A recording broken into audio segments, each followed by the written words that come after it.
And today we will forge. How's it going?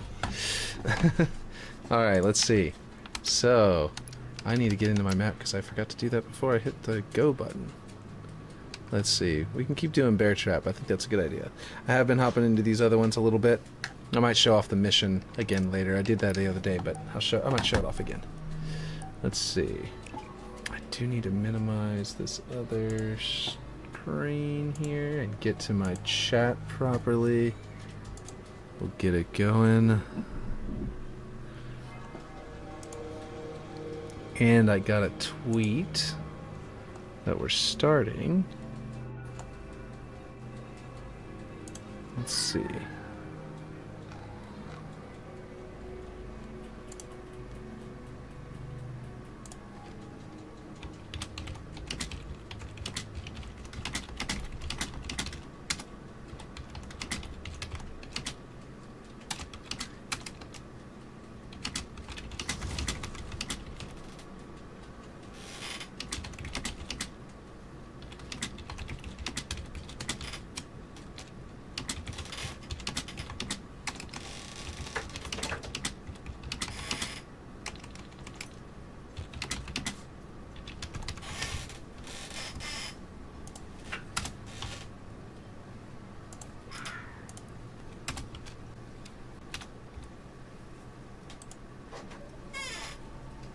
Alrighty. Okay, there we go. Alright, alright.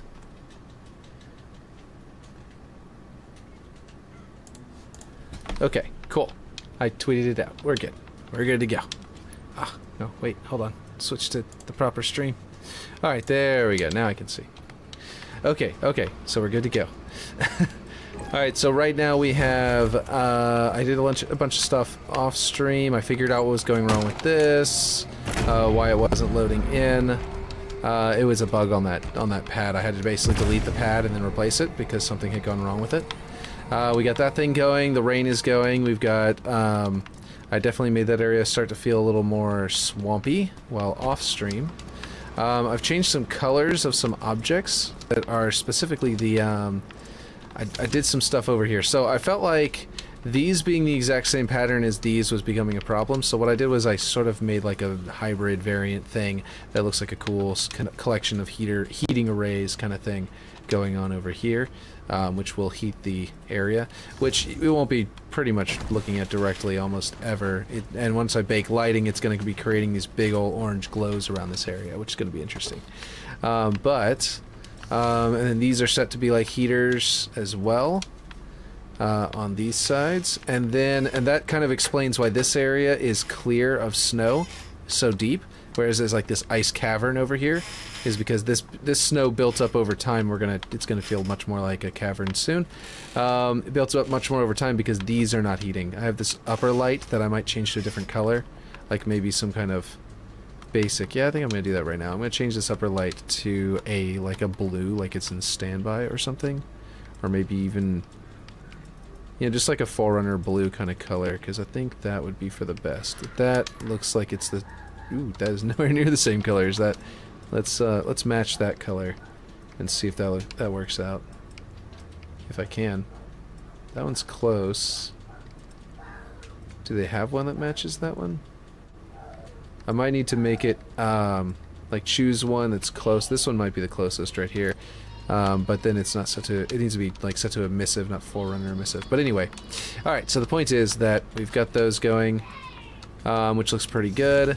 I was able to bring these back in because I figured out what was going on with the effects. It turns out the effects problem was in fact the map effects. I'd switched it to a dust cloud and tried a bunch of different options, but those appeared to be eating it up. And I'm beginning to wonder if maybe this canvas is eating some of its ability to handle effects up with these, but that a solution, a workaround for it, is to eliminate your world effects, you know, your map effects. So that seemed to do it, but whenever I move to a new canvas, I'll give it another try to see if that canvas can handle some screen effects. Because like I said, on Waterworks, on Myers, I've got the screen effects, I've got FX count to like 400% or something like that, and it's in matchmaking right now and working great. So it doesn't make any sense for me to have this this other problem. So I'm just going to assume it's the map, or it's the canvas that's causing it until I know otherwise. And may switch out, like we were talking about before, switch out these. But another thing that I did off stream, and this is the biggest thing I did off stream yesterday, is how cool this is that now I can just click, I can turn that off, I can turn that off, just turn off every single part of the map and just slowly bring them all back in if I feel like it. So obviously these things don't despawn, gameplay needs to be turned off as well. And that's down to just the effects that do not disappear whenever you try and turn them off. And then you just go click, click, and you just slowly turn them back on. I can just have the entire map just come back in, which is extremely satisfying to watch in my opinion. So, you know. I especially like whenever you don't have the buildings, and then like it feels kind of open and just like natural. And then you click on those and it pops in and it feels like it's more complete. I don't know. It's just a cool little aesthetic coolness that I always like whenever I get to that point where I can just click things on and off and it turns off entire sections. Anyway, what we are working on today is I'm going to do respawns first. So it's working. Actually, we can do initial spawns first because there's fewer of those. Let's do that. And then we can use some of the initial like, you know, neutral spawns locations as a great way of you know, seeing where we want to put them. It actually, now that I think about it, what kind of spawns do we want on here for neutral spawns? Because like the neutral spawns in Infinite are like, I mean that's like infection, right? Like Big Team Battle doesn't really have, Big Team Battle maps don't really have a neutral game mode. They're all turn-based. Not turn-based, team-based. So I really have no idea what to say about that. Let's see. Let's figure out this Y position.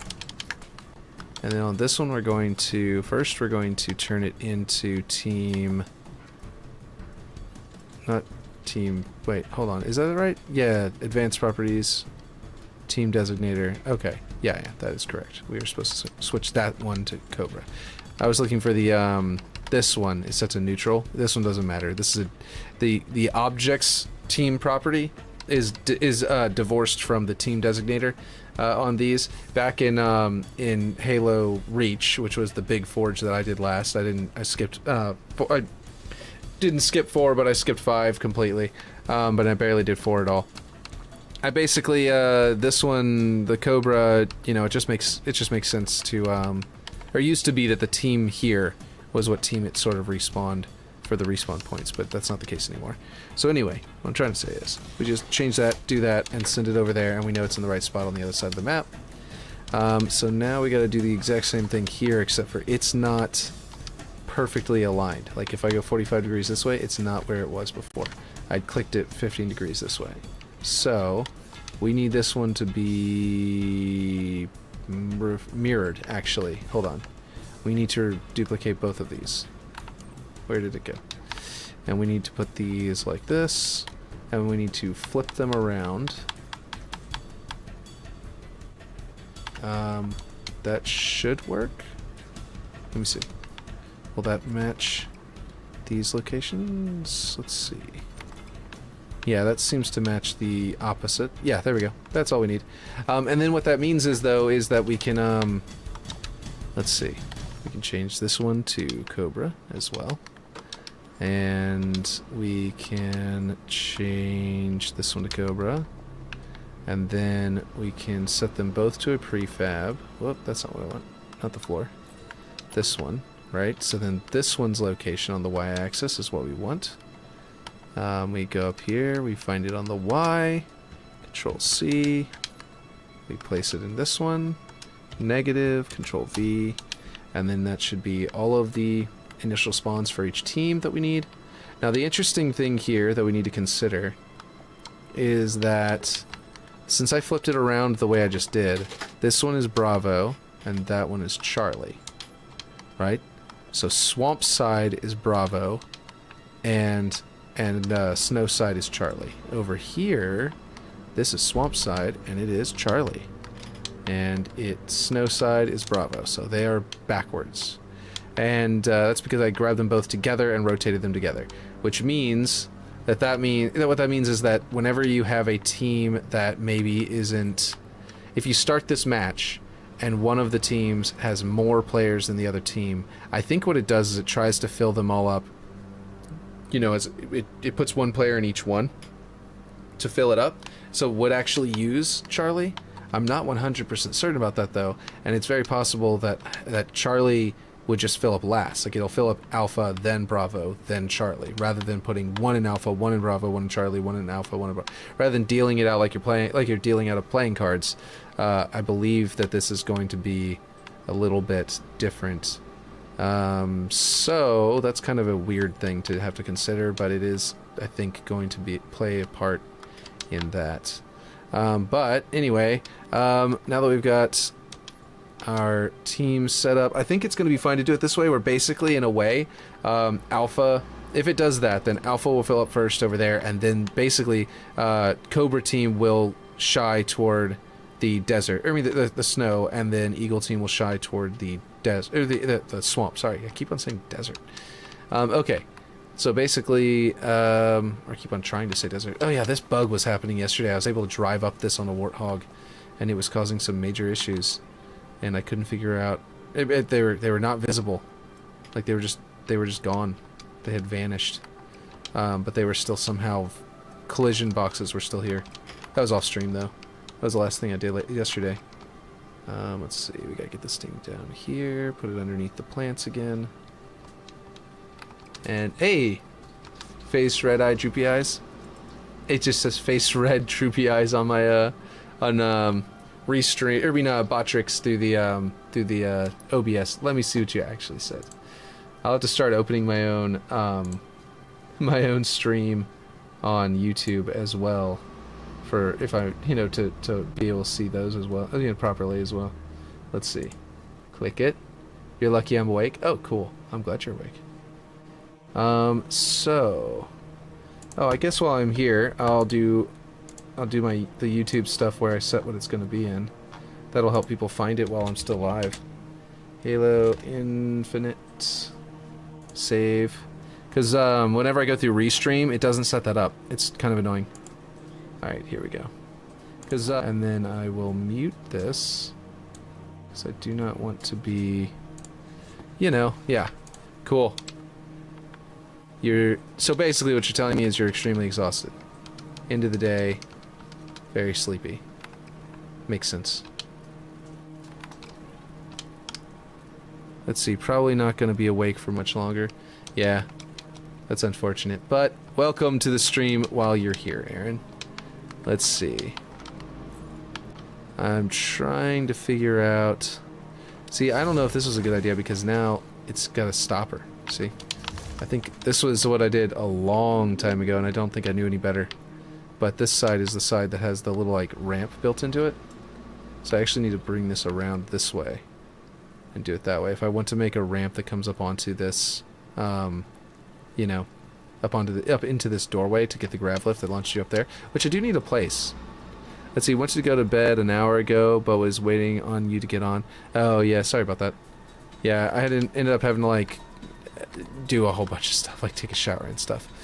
But like it was just messy. A whole bunch of messes. Let's see. Let me see if this works. So now it will let me go up onto there. Like that.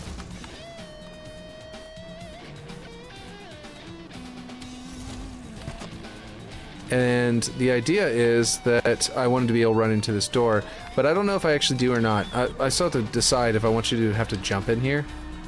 Because, I definitely want the snow side to be a lot more of the kind of, like, easy path, like the snow is going to go up there as a hill, you're just going to run up into it because you're in a cave and stuff like that. But I think on the swamp side, I almost want to feel like the building in the middle is harder to get into. This top floor is more of a thing you have to climb to get to, because of just the realities of the height of swamps. This is not this was not as hard as this before. I think I'm going too far to the right. Let's see. Yeah, there we go. Want to go to... Yeah. I'm just glad that you're here. Welcome. Let's see.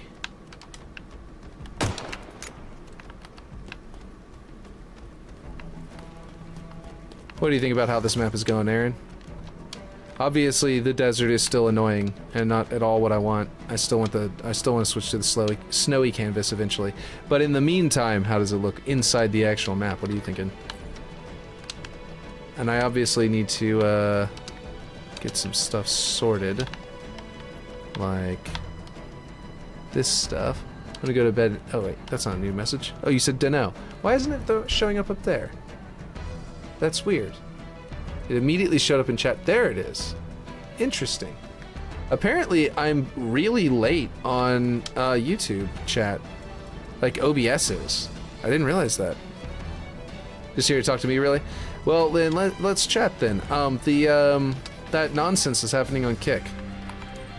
Seems really weird and hard to pin down if it's going to affect me at all.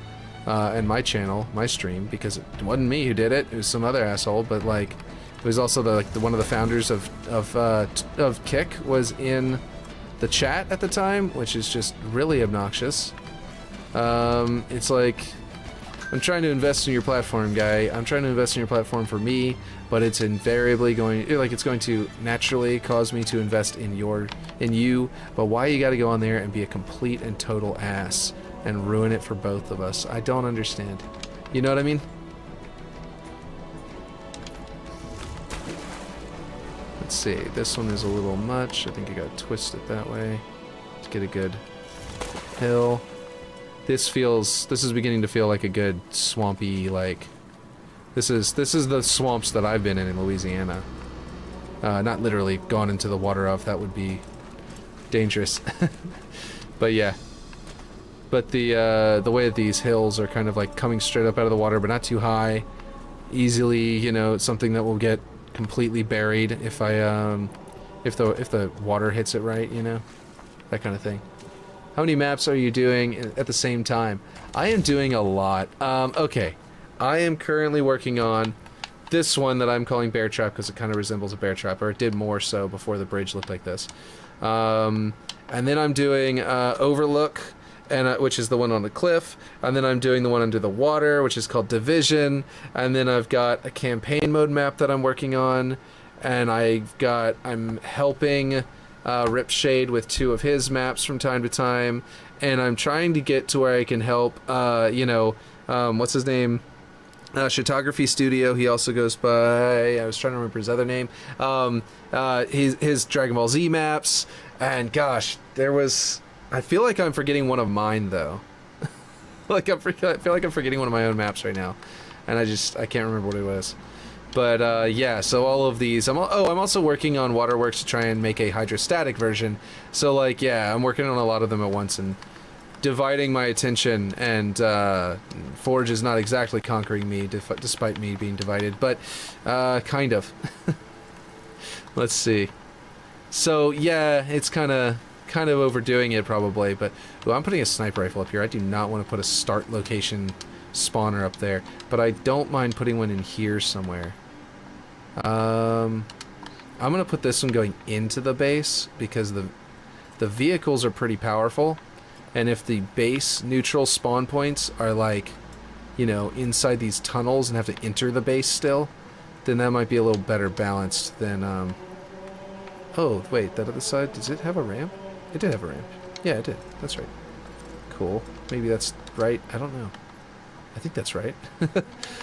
What was I snapping to specifically? Oh, it must be the middle of that block. Yeah, let's go see. Let me go see if it's the middle of this block. I think it is. Yeah, there's not another spot. It must be the middle of that block. Good, good. Okay, milk finished. I have you on in the background till I drop off. Okay, cool. But yeah, Razors, I've got a million freaking maps going on at one time. And then eventually, I'm just gonna suddenly... And Ripshade and I are talking about remaking... Not like completely So what we're talking about doing is taking... no, this would be too powerful, I think, against that guy. That guy would be stuck to... Like destined to fail if I put this here. I could put one up here, though. I think that wouldn't be destined to fail. But I can't put one across from here. Okay, anyway. Oh, I was going to say was that Ripshade and I are talking about going back into... what is it called? You're testing Waterworks in its original version. I saw that the bases are somewhat taller/larger compared to the one in squad battles. Like in my my original the what do you call it? The classics version. I didn't think I had done that. I don't think I changed their height. But maybe I did. Did I? I feel like I don't remember doing that, but I'll have to look back at that. This is not good. They can just turn and immediately shoot each other, which isn't too bad, but let's see. If the legendary version, I guess. Gotcha. Oh, that one. I don't think that one was mine. Wait. Is it called Waterworks Legendary? Because there is one that's called, I think, Waterworks Legendary, and that one was made by somebody else. And they were making it. I didn't even know they were making it until, like, I had started. They're actually they're one of my viewers. They come to YouTube and they actually come into my chat, into my what do you call it? What do you call it? Comment section every now and then, and chat and stuff like that. So I'm trying to remember what their name is. But they made theirs separate from me making mine, and they came in and watched my stream a little bit while I was making mine still. But they actually finished theirs, I think, a little bit earlier than me. But they didn't get their bots like fully functional, I think, before 343 were looking for putting it into matchmaking. So I think that's probably the main reason why they definitely wanted to go with mine instead of theirs. But I also think there are a couple of things like that where I think it's less one-to-one. Like, if theirs is taller, then is it impossible? Is it difficult to jump up onto the upper part? Like up onto the actual area? Like, you know what I'm talking about? Is it difficult to get up onto the top of the base from the sides without, like, or, you know, with a grapple and stuff like that onto the wall? Or is it like really, or is it just as easy as mine? Because if it's just as easy, at least in the areas you try to climb up, then that would be fine. I just don't know. This is not a good place for this spawn location, I don't think, because there's nothing here. You have to immediately run into that building. I feel like with the other guys get to run over and get a vehicle, so I feel like it's nicer, more balanced to find a different spot. I don't know if I want to do it up here, but something in the building. Like if they're gonna have to start by the building, they should start in the building and benefit from that cover. But anyway, yeah. So basically, yeah. I that one is very similar, but is not mine. Wow, nice snap location right there. And he did a great job though. The main thing was just, I think he didn't get the bots done, or he decided to stop at some point, possibly because I was streaming mine, so he felt like I was somehow bigger or something like that. I don't know. I hope I didn't intimidate him into not finishing his, but I feel like his was good, is really good, and it's really awesome. It just, I think the bots were the main thing that he hadn't finished last time I knew, so he could be done by now. But yeah, anyway. I thought that legendary map was yours. It really happens very similar with Valheim and Valkyrie. How good Valkyrie has hundreds of games played, more than mine, Lamau. Yeah, there does seem to be a sort of like, why is this not snapping? It's not even trying to snap. Hold on. Might be because of the moving it across the map thing. No, this is weird. Now if it's not in the prefab, okay, now it snaps just fine. Okay, whenever it was in a prefab, it refused to offer up its snapping positions. You're dying? Why are you dying? But yeah, exactly, Valheim and Valkyrie. So yeah, I don't know. It's kind of hard because, or like, I really hope that eventually the community finds a way to like organize a little better about what we're working on. But at the same time, if one of us stops working while another one is because the other one is working, wait, did I actually copy these over yet? I don't think I did.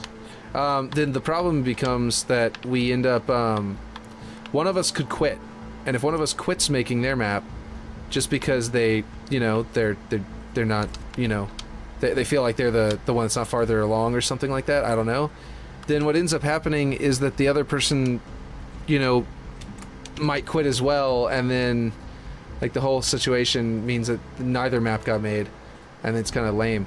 So I think it's good that we all are just trying to Like, even if we do overlap, it's a good thing, I think, to an extent. Where is the other one?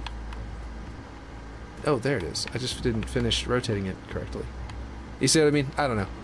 I just kind of... That's how I feel about it.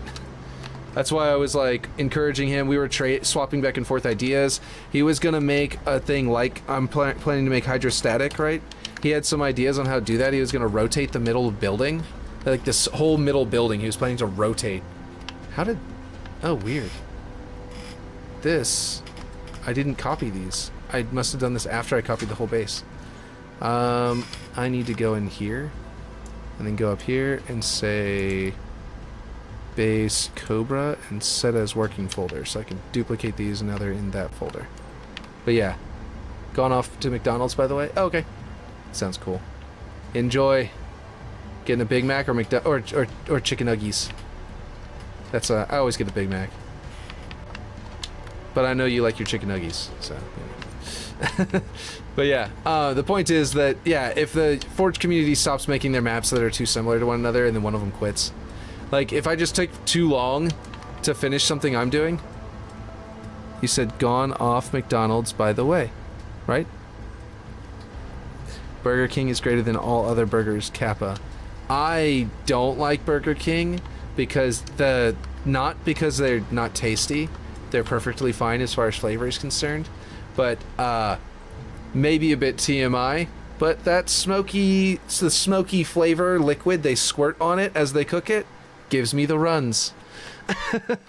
So I do not like it. Oh man, did I just copy over did I do spawn locations and I didn't make sure I didn't switch back to the, let me see. Are they up here? Oh good, they are up here already, cool. Set that as a working folder again. I also noticed there are holes in this base. Why are there holes over here? Weird. Okay, well I gotta fill those in. Yes, gone off, not gone off. Oh, okay. So you're no longer liking McDonald's, not leaving to go get some McDonald's. I thought you were saying you're gone off as in you're heading off to go get some McDonald's. But yeah, okay, really quick. I wanted to try something that I don't know if it's built into Botrix as a whole or if it's something I have to pay for. Let's see. Exclamation point B dual at AZ will. Oh, I'm on. What am I doing? I can't do it on my. I can't do it up there. I have to go to Kick and do it there. Hold on. Oh wait, who all is in chat right now on Kick? It's not Aaron. I'll have to pick somebody else. I think Aaron's over on YouTube. Let's see. I'll do Mr. Greencastle. Let's see if this works. Does it work on my chat, or is it just something that's you have to pay for? Okay, I think I have to pay for it. Yeah. So basically, if you have Botrix set up right, and I think you have to pay for the Botrix to do it, then that exclamation B dual at, and then you put someone in, it'll like start a little battle between the two characters, and it's really cool. And I was really hoping that it was something that was free with all of them, but unfortunately it appears to not be the case. Let's see. Got sick of McDonald's, it's just bland and boring. Yeah. Oh man, I missed those too? How did I miss those? Okay, that's weird. So there are a couple of pieces apparently on this side of the map that did not get copied over to the other map, the other side, and they're kind of important, like this and this. I had adjusted their lengths to fit properly. Okay, so we're gonna go ahead and go back into the folders and go back up to Cobra Base, set as working folder. We're going to duplicate these, so now they're in that folder. We're going to flip it around 180 degrees, and then we're going to go snap it in on the other side of the map. Let's see, you know my love for nuggets, but even I have a limit. Yeah. Did their nuggets get worse or something? I haven't had McDonald's chicken nuggets in a long time. My kids eat them all the time, but which is not healthy for them, obviously, but it's just a thing that we have to do sometimes. I say all the time, but I mean just sometimes. But yeah. Bit of an exaggeration, I suppose. Okay, this one needs to be placed, not just sitting up here, because I do eventually need to be able... Yeah, I'll either have to delete it or I need to place it. Let's see. No, just tastes boring. Oh, gotcha. We'll get a Big Mac. They're my favorite. Or get a Whopper, you know, like Razors, you know, like from Burger King. Okay, here's a good neutral spawn location, I think, would be right here. But that's also a great place to put a weapon. Like in Narrows, they have like a weapon, and then they put like the bubble shield up there. But they have like fusion coils and stuff like that right there. That's a great place for a fusion coil. I'm gonna put this somewhere else. Maybe here on this side. And turn it around. You know? Yeah. And then we've got the folder, if not mistaken, is still set to the spawn points. Yes. Good. And then bring it over here. Let's see, no, just taste pouring. I had KFC last week for first time in years. Made me realize how dog shit McDonald's is. Yes. No, that's fair.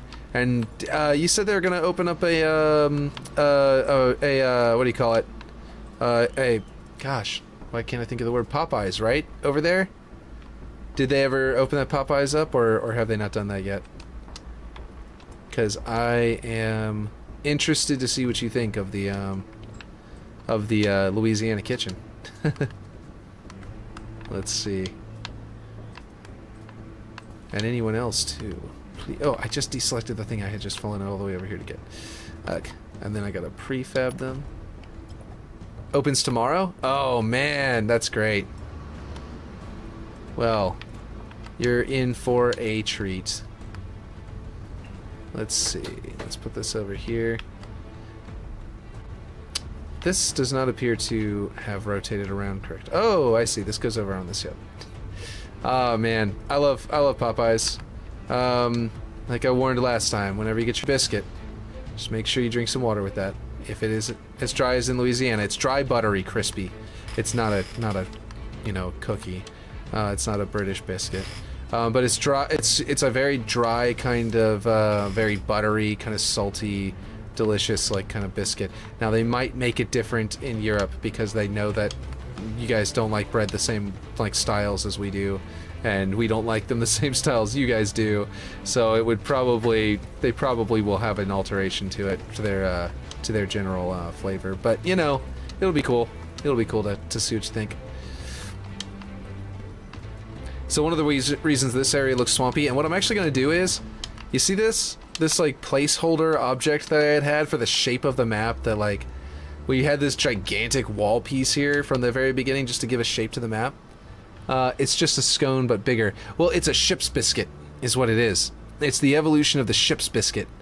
So the ship's biscuit was like, you know, like back in the colonial era, whenever they'd send boats, like people on boats had invented, the British Navy had invented something they called the ship's biscuit, which was like a nutritional, like, it's like a dense thing that you don't even have to like refrigerate or anything. It lasts forever. It's like a modern day, like, we're just gonna make it tastier and make it less, you know, but they were so dense and so dry you had to put them in your wine or your your you know, basically your grog, your drink, and let it soak in and get weak. It gets softer before you could bite into it because it was like a rock. It was more like a stone than a scone, you know what I mean? And so they called them ship's biscuits, and because the U.S. colonists were just British people coming overseas, you know, a lot of them, they took that and they were like, hey, the word became, the word biscuit just became the word for a thing like a ship's biscuit over here, rather than a thing like a cookie as time progressed. And so we ended up coming up with a new word, cookie, which I think was not a new word. I think it was like French or Italian, or based on the French or the Italian or something like that. It's not like we came up with some bogus word. We just used a different basis, or my ancestors or our ancestors over here. But anyway, so yeah, it's gonna be very different than you'd probably expect. Anyway, I was just gonna say that I was using this wall, and I'm gonna keep it. Like, this is gonna be a final piece that's on the map, and you won't see it because it's gonna be under the water, under the weeds. So you won't even be able to tell that it's just a perfectly flat plane. Except for whenever you run on it, it will be perfectly flat. But that'll actually just keep Master Chief from going up and down and up and down through the water, which I think is actually going to be better for the map overall. I think having it perfectly flat underneath here is just going to feel like a swamp.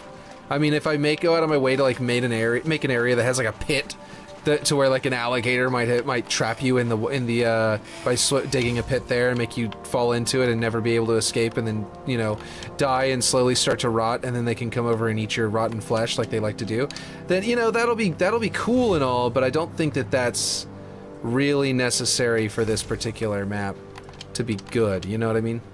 I think I want that even the shortest ones to barely poke up out of the water so they actually do something, rather than just being like knowing that they're there. And I need to put like a box, like a little box here to make sure that this doesn't feel so nasty going through these.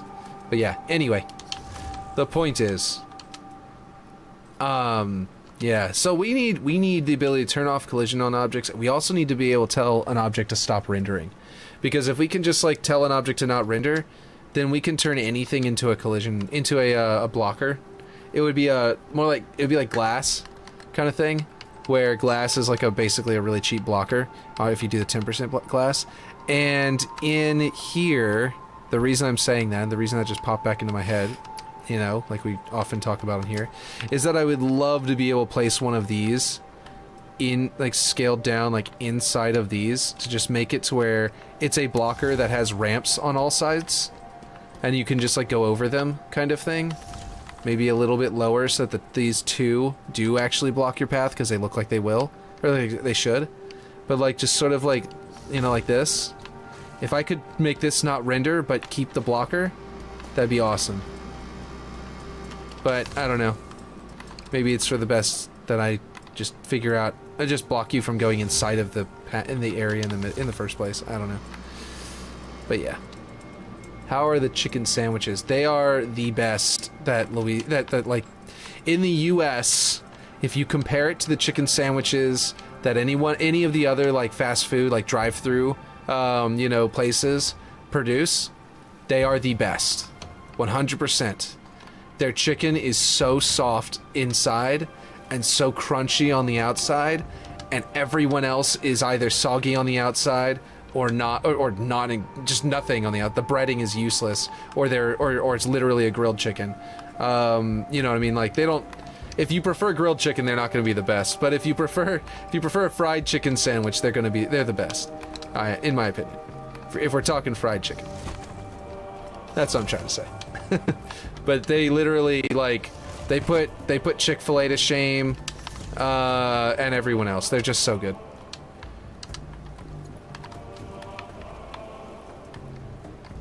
And they do it by being just maybe a little greasy.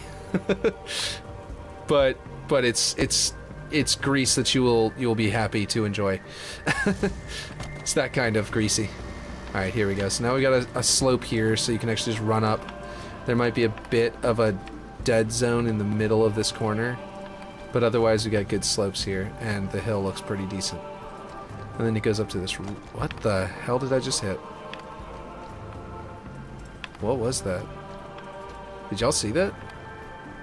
It like popped up onto something. And I was having that trouble yesterday on moving these things. These two right here, y'all saw at the beginning of the stream, I had to move them back down into the ground. I think I'm gonna move them a bit too, though, because like this one's practically useless. It needs to be a little more out here, sort of make this hill feel nicer, and it actually does instantly help to make that hill feel nicer, in my opinion. Like, it feels like a like a mudslide coming out of that, but this is, I think, 2 hills? No, that wasn't 2 hills. It's just got a weird seam down the middle. I'll try it on Monday. Okay, cool. Sounds good to me. This is the sphere terrain, and I flattened it. I see. Okay, so I didn't use the hill like these dedicated hill terrain, which might have been dumb. I just flattened the sphere, so that also means that I can go to size, and I can figure out, okay, there's the X. So if I take this Z, and then I set it to 21614, 216.14. Enter, then it becomes tall, and then I hit Control V, enter, and now it should be really thin. And then I rotate it 90 degrees this way. That should, yeah, okay, that seam in the texture, it's not on this side. So I was able to eradicate it by just doing that, and it kind of just feels like sort of like mudslide right there. This does feel like I need to hit select all on this and come up here and make some of this stuff shinier to feel like it's wetter, because this area is constantly getting rained on the map. So let's do that. There we go.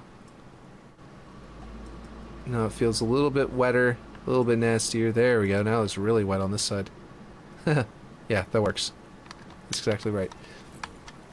I'll try it on Monday. Good birthday food. Cool. Oh, is your birthday on Monday? That's awesome. Early happy birthday, even though I'll probably chat with you before then. And be live chat, or like, if nothing else, I'll be text chatting with you at that time, I'm sure. But yeah, that's cool. That will be good birthday food. Trying something new. It's always fun. Let's see. And hopefully they're as good as here, because like there's a lot of distance that for people for them to change the recipes and stuff like that all the way over there, you know, and not have somebody over there to tell them that they've changed the recipe too much or something. So like, yeah, hopefully it's as good as I'm telling you. And if not, just pretend like there's no distance at all and I was just completely idiotic and there's no way it's good. It's good. Just do that. Just be like, oh man, you said it was great.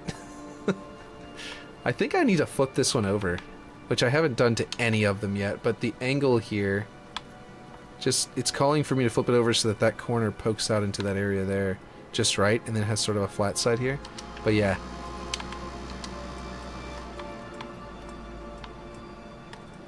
And then I think I might need to flip it back over here again. So I could have copied a different one instead of that one, but here we are. Alright, so what I didn't want to do is put an immediate hill, but then I realized more recently, I've got the water here. I need to have something that's banking this water to keep it from going inside the building. There has to be something to block it. So like, either I have a hill, or I have some kind of structural element of the Forerunner building, which I don't hate that idea, and I think I might do that. So here's what I'm thinking about adding to the map. Let me show you. I'm going to do... That's not bad, actually, for what I was thinking, for like positioning. So this is what I'm going to do. I'm going to take the Y, and I'm going to go like 16, right? And then I'm just going to raise it up until it's above the water. It sort of blocks it. And the idea is, let's see, opens in 11 hours. Oh, nice. That's dope.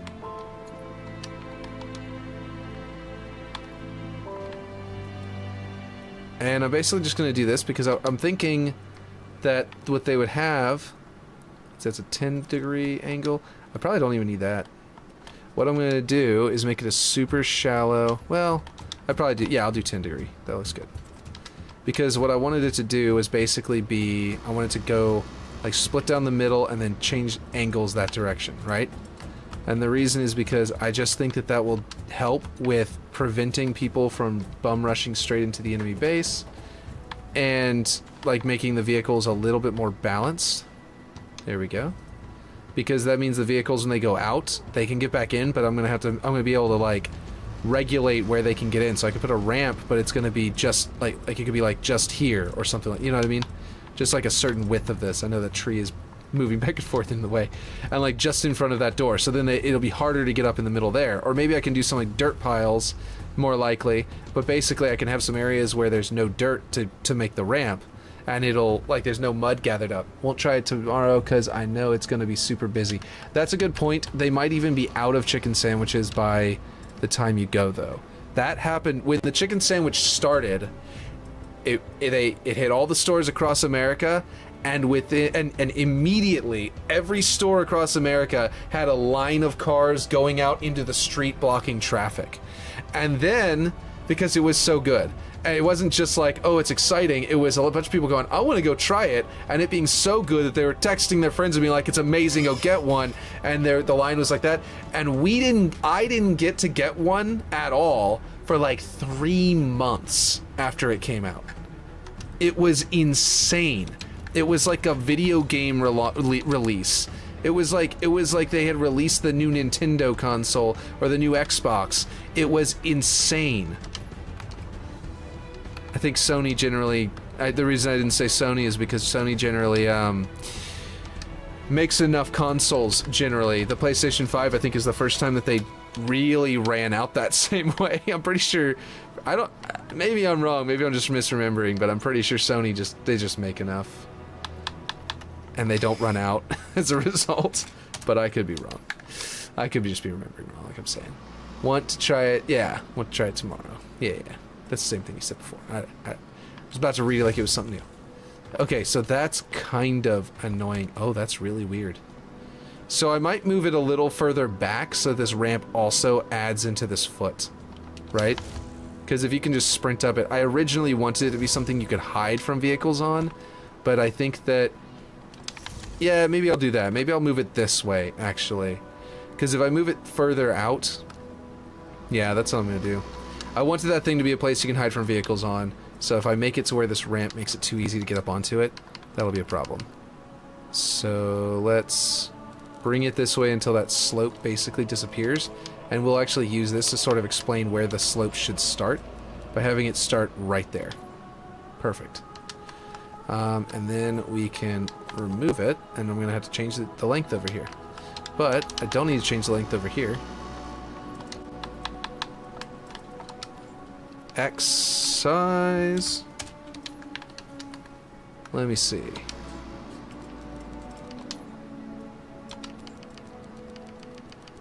Because I just remember... No, it's just all the consoles. Because I remember the PlayStation 3 was also like that. It's just the PlayStation 2 they produced enough. And not just produced enough, they seem to be, like, produce them so many, they kept on making them even until the PlayStation 3 was off the shelf. Pretty much. But yeah. Let's see. So I take that back. It's like all console releases. Anyway. That's enough of that. What am I doing here? What about the chips? Ah, yes. So they're French fries. Let's see for the linguistic difference. No, their fries are their chips. They've got the seasoned ones. I don't usually get them. I get the red beans and rice as my side, and it comes with a biscuit and a side, right? And the biscuit is different from doesn't count as a side, right?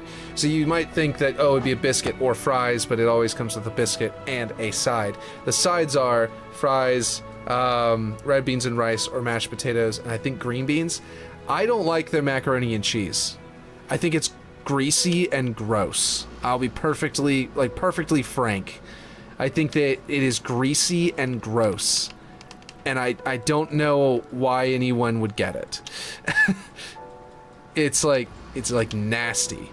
Everything else is amazing. Hey, PTSD Machine, welcome. You came in just in time for me to talk about how nasty Popeye's, what do you call it? Macaroni and cheese is. Which is, like, I love Popeyes, but that is something I do not like about Popeyes in the slightest. Let's see. Okay, so this is kind of gives me a slope, gives me a thing there. Alright, so this way it's not going to stop the vehicles at all, but it does stop the water, right? That's one way to do it that I could, focus it on. I will take your word for it, yeah. Well, if you ever get a chance to get Popeyes, do it. They're great. But don't eat their yeah, no, don't worry about that. Let's see, 3. It's like, it's not cheesy. It's like they take the chicken grease that's like and they put it in there to try and like fry it, but it never fries it. It just sort of gets greasy, which it occurs to me that chips are greasier in Europe. So I don't know if that will affect how you like it, the macaroni and cheese, Aaron. But that's, from what I hear, that's greasier in Europe, so maybe there's a bit of a thing to say about it there. But yeah, I don't know. Aaron is about to be able to try Popeyes for the first time, so because it's they're building it over there. They're opening one over there, and that's where this topic came from. In case you know, I don't know what that is. What macaroni and cheese is? It's basically noodles with cheese in it, yeah. So basically, yeah, that's about it. It's noodles with cheese. And it's done in a way, it's kind of buttery, kind of cheesy. It's pretty good. It's one of my favorite meals ever. I used to growing up, I used to, eat Kraft macaroni and cheese all the time. The blue box. But that's not, like, real macaroni and cheese, so to speak. There's, like, nicer, like, that's not gourmet macaroni and cheese, so to, if you want to call it that. But it's definitely, it was something I loved. Let's see. So I'm gonna make this one a tad lower. There, now it's got the green, but it doesn't have the stretch texture part. And it's got a nice, like, area here, and then it's got a nice little watery gnarliness right here, as would happen very easily in a swamp. So I kind of like that little water going back that way. And then I need to duplicate this out so I can create another one over here to continue this. And I think I'm going to make this one smaller, like this, and make this sort of the vehicle entry point on this side. And then I'm considering just leaving this area, like, blocked. No, I think I'm gonna need to make it a little more this way. Why would you eat noodles with cheese? That sounds vile. It's small noodles. It's not like macaroni. It's not like spaghetti noodles, by the way. Macaroni noodles. It's macaroni noodles usually, so like... macaroni and cheese. I'll just get some pictures for you. So essentially, it's macaroni noodles, which are these. They're much stiffer than like spaghetti noodles. They don't come off the same way, and a lot of the times you'll end up having an extra layer of cheese on top that you'll bake in the oven, and it'll like make it crispy, like a sort of, or even breading it. Some people will bread the top of like this one's breaded, but like they'll mix some breading in with some like shredded cheese, and it'll make it like a really crispy, like crunchy cheese on top. That's really good. The best kinds of macaroni and cheese will have like 4 different flavors of cheese in them, and the cheese will get really nice and like soft and gooey, like liquidy, because of the butter, which mixes into it and makes it stay like almost like a cheese dip, that you might dip chips into. Like not fries, but you could dip fries in cheese dip. That's actually delicious too. That's just like we drizzle cheese over the top of French fries over here, especially at baseball games and stuff like that. Noodles with cheese is superior to almost every other form of cuisine, right? It's just so good. What is this cuisinator thingy that you're saying here? PlayStation has officially hidden the 2021 reveal trailer for Star Wars Knights of the Old Republic on YouTube. You can see the trailer is clearly in the full 2021 showcase, PlayStation showcase, but the individual trailer has been hidden. Oh no. No, bring Knights of the Old Republic. That's lame. Okay. So yeah, this is macaroni and cheese. I love how it took this long to find Blue Box. That just coincidentally, I was about to say, I love how you still haven't seen Blue Box macaroni and cheese, which is the most commonly consumed in America. But yeah, this is, and then as soon as I went to say that, my mouse I scrolled down, my mouse was right on top of it. So this is what it looks like from Kraft.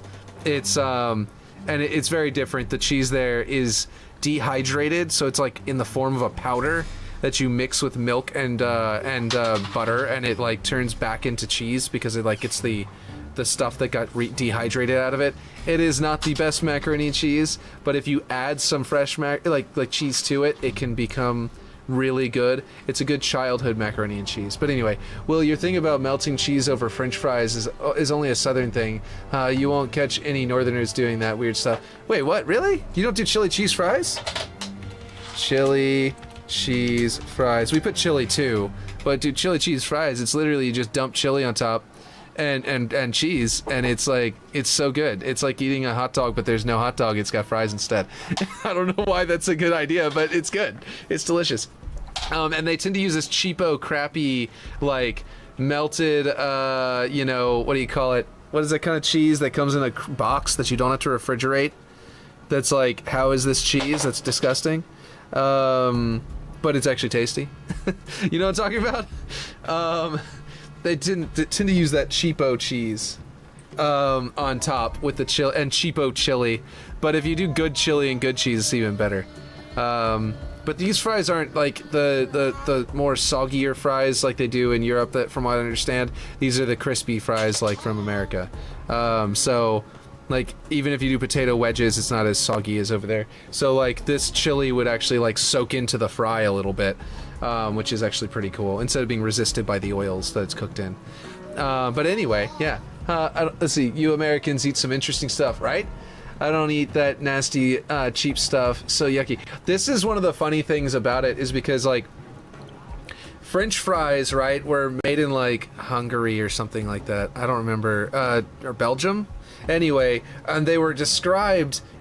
whenever they came to America, they're Frenched because this is the style of how you cook it. It's a style of frying things, and it is Frenched fries, but that got shortened into French fries.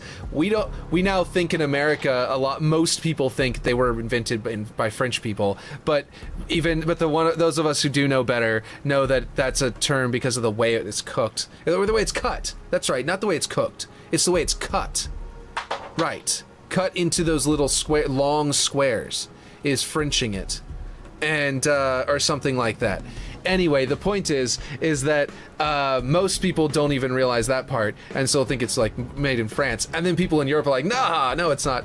But like, and they think we're silly whenever we say French fries are American. But this is what we mean by French fries are American. Because if you then take the French fry and you put chili and cheese on it, it's not the same meal anymore. And if you cook it the way we do, where it's all crispy, it's not the same way as they do it in Europe either. This is what, whenever people are like, French fries aren't American fruit, this is the kind of stuff we really mean. You know what I mean? A long square is a rectangle. Yeah, but it's a long square and it's a square if you look at the end. And then it's got the depth of the long square. But yeah, you're right. It's a long square is a rectangle. But yeah, I don't know. It's like, basically, this is what we mean whenever we say French fries are an American. Our American staple, an American food, is because we do things with them that you guys don't do. And it's weird. And, oh yeah, my sister's getting married. I had to find a suit, but I don't have a suit. And I couldn't find a good one, and they all have terrible reviews, and it's garbage. But anyway. But yes, you're right, a long square is a rectangle. But if you take your French fry, right, and you've got it cut, you know, into your French fry shape, and you go and you look at the end, it's a square. And so it's a long square. I'm looking down the barrel of a long square, right? Super suit, right? Where's my super suit? Oh, man. I need to get a suit, and I don't, because the one I had doesn't fit me anymore. The one I had that I inherited from my papa doesn't fit me anymore. So that's kind of sucks, but yeah. Okay, so big vehicle entrance there for the big front door. Smaller one over here, because this is the warthog entrance, which sounds like I'm being prejudiced against warthogs, like the back entrance, you know, from like the 50s. But no, I swear, I'm not. I just want the warthogs to be over here. I just don't want the warthogs to be able to gain entrance quite as easily as they could otherwise. Because I want them to have to, because they're faster and more nimble, they can handle the fact that they need to go in this sharp turn. But if they come over here, they might be looking at a tank and blow them up immediately. I put it away. Super suit, I put it away. Yes, exactly. Yes, looking at the end of one dimension. It's a square, but we live in a three-dimensional world. Exactly. But in my head, I've got a very three-dimensional, like, mind where, and what I mean by that is, like, I'll imagine, like, the way I process describing things is based off of weird angles that most people wouldn't think about because of how much I've done the 3D modeling. Other people that do 3D modeling, I've noticed, think very similarly, and they'll be like they would immediately know what I mean by a long square, because this is the reason why. Here, I'll explain exactly where that came from. I'll boot up Blender. Oh, an update. No, I can't do an update right now. Never mind, I won't boot up Blender. So I'll just simulate it in here again, but this time with a better explanation for why my brain actually thought that way. It's because in 3D modeling, right, I'll make this as small as it will let me make it, which is 0.5, but imagine this is a flat square with no depth. It doesn't have its lines going this way, it's just a flat polygon over here. I could select the edges around the outside or the flat polygon in the middle and hit extrude. We'll go on this side because this side is the side that is actually set to be able to go. And whenever you use an extrude tool, it will turn a flat 2D image, a flat 2D polygon, which has literally no depth, and it'll just extend it outward, and I can extend it into a rectangle that way. And so I think in terms of the side I would use to extrude it, so I could have potentially, for example, started with a rectangle and extruded this way, but in my head, I was thinking in terms of the normal square extrudes out, and that was entirely abstract because you guys know, like I said, I don't have internal dialogue, I have the abstract thinking, so that was entirely abstract, and that's how I leapt to that way of thinking with it, which is a little weird. You get what I mean? Yeah. Just giving me a hard time. Yeah, I know. I feel like I want to explain because I like explaining. I like not explaining, but like I like thinking about like psychological things, especially ever since I've realized that not everyone has the lack of internal dialogue thing and everything like that. So I've just gotten super into it, and I was like, okay, I want to go over this. You know what I mean? Just one of those passions, I guess, for it. But yeah, just weird. It's just a weird thing because brains are weird. So I'm going to select that one and this one, and then I'm going to go down here, double enter so it's the exact same height, and it will blend into it, and then I'm going to bring this right up to there to get this corner, and it won't be a problem in here because this is all raised up anyway, so that's perfect, and I just need to make sure I'm not poking out the outside of the map, which I am. Okay, so I need to scale this down and just bring it down this way. You know what I mean? Just giving you a hard time? Yeah. And then you said yeah. I gotcha. Yeah. Let's see. What else did I miss, though? I put it away. Oh, yeah. She's like, it's for the greater good. I am the greatest good you are ever gonna get. It's such a good line. Let's see. Double enter. Is that correct? Looks right. Okay, cool. That's gonna splash correctly.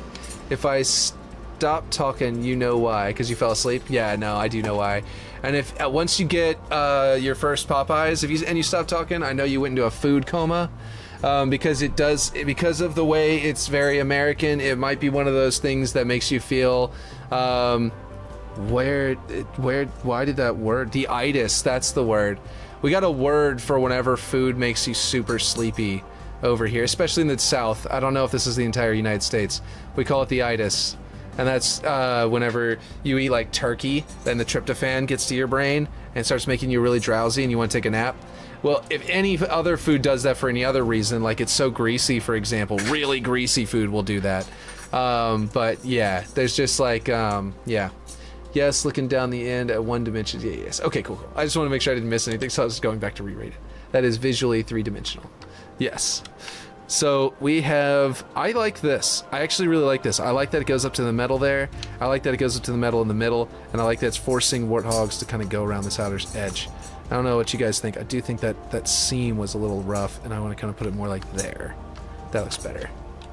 I've never heard that term, so it must be a Southern thing. I know, and I know it's got to be a Southern thing because it definitely started in like Black Southern culture specifically, and yeah, so I believe that that's where it began, the itis. But I'm not 100% certain. It could be before. It could be an older one, but I'm pretty sure it specifically started in like Black Southern, you know, culture. So, but yeah, basically. The itis is just, yeah, whenever you eat food that makes you so sleepy. Like over here, right after Thanksgiving, or right after, or if you do turkey on Christmas, which some people do, which my family does a lot of the time. But yeah, Most years we do turkey on Christmas as well as on Thanksgiving. But basically, if you eat a lot of turkey, you'll end up getting like that really badly. If I stop, oh yeah. Have you had turkey? Like, do you all eat a lot of turkey over in Europe? I know it's mostly like an American bird kind of thing, but yeah, the white gravy looked like expired cat sick. Which white gravy? The one from the south? That yeah. You're talking about the like. Oh wow, it can just go right over, but it just bumps. Okay, this might not be high enough to do what I wanted to do. Interesting. The white gravy you're talking about was that one that I sent you a long time ago, right? With the chicken fried steak and gravy kind of, and like biscuits and gravy kind of thing. I never even got sleepy after meals. Interesting to me that you guys even have a term for it. Well, after you eat a feast, like Thanksgiving dinner, right? If you eat that enough turkey, it can sometimes, there's something that's actually in turkey meat called tryptophan that can like cause you to get sleepy over like pretty quickly over time, you know? And that's specifically what I'm talking about. But I don't know, apparently, yeah, I guess if you don't even like get sleepy, that's different. I have turkey every week on Sundays. Okay, cool. Yeah. So, here's the thing, if you eat sandwich turkey, the sliced turkey, I think they do something to it to make it less effective.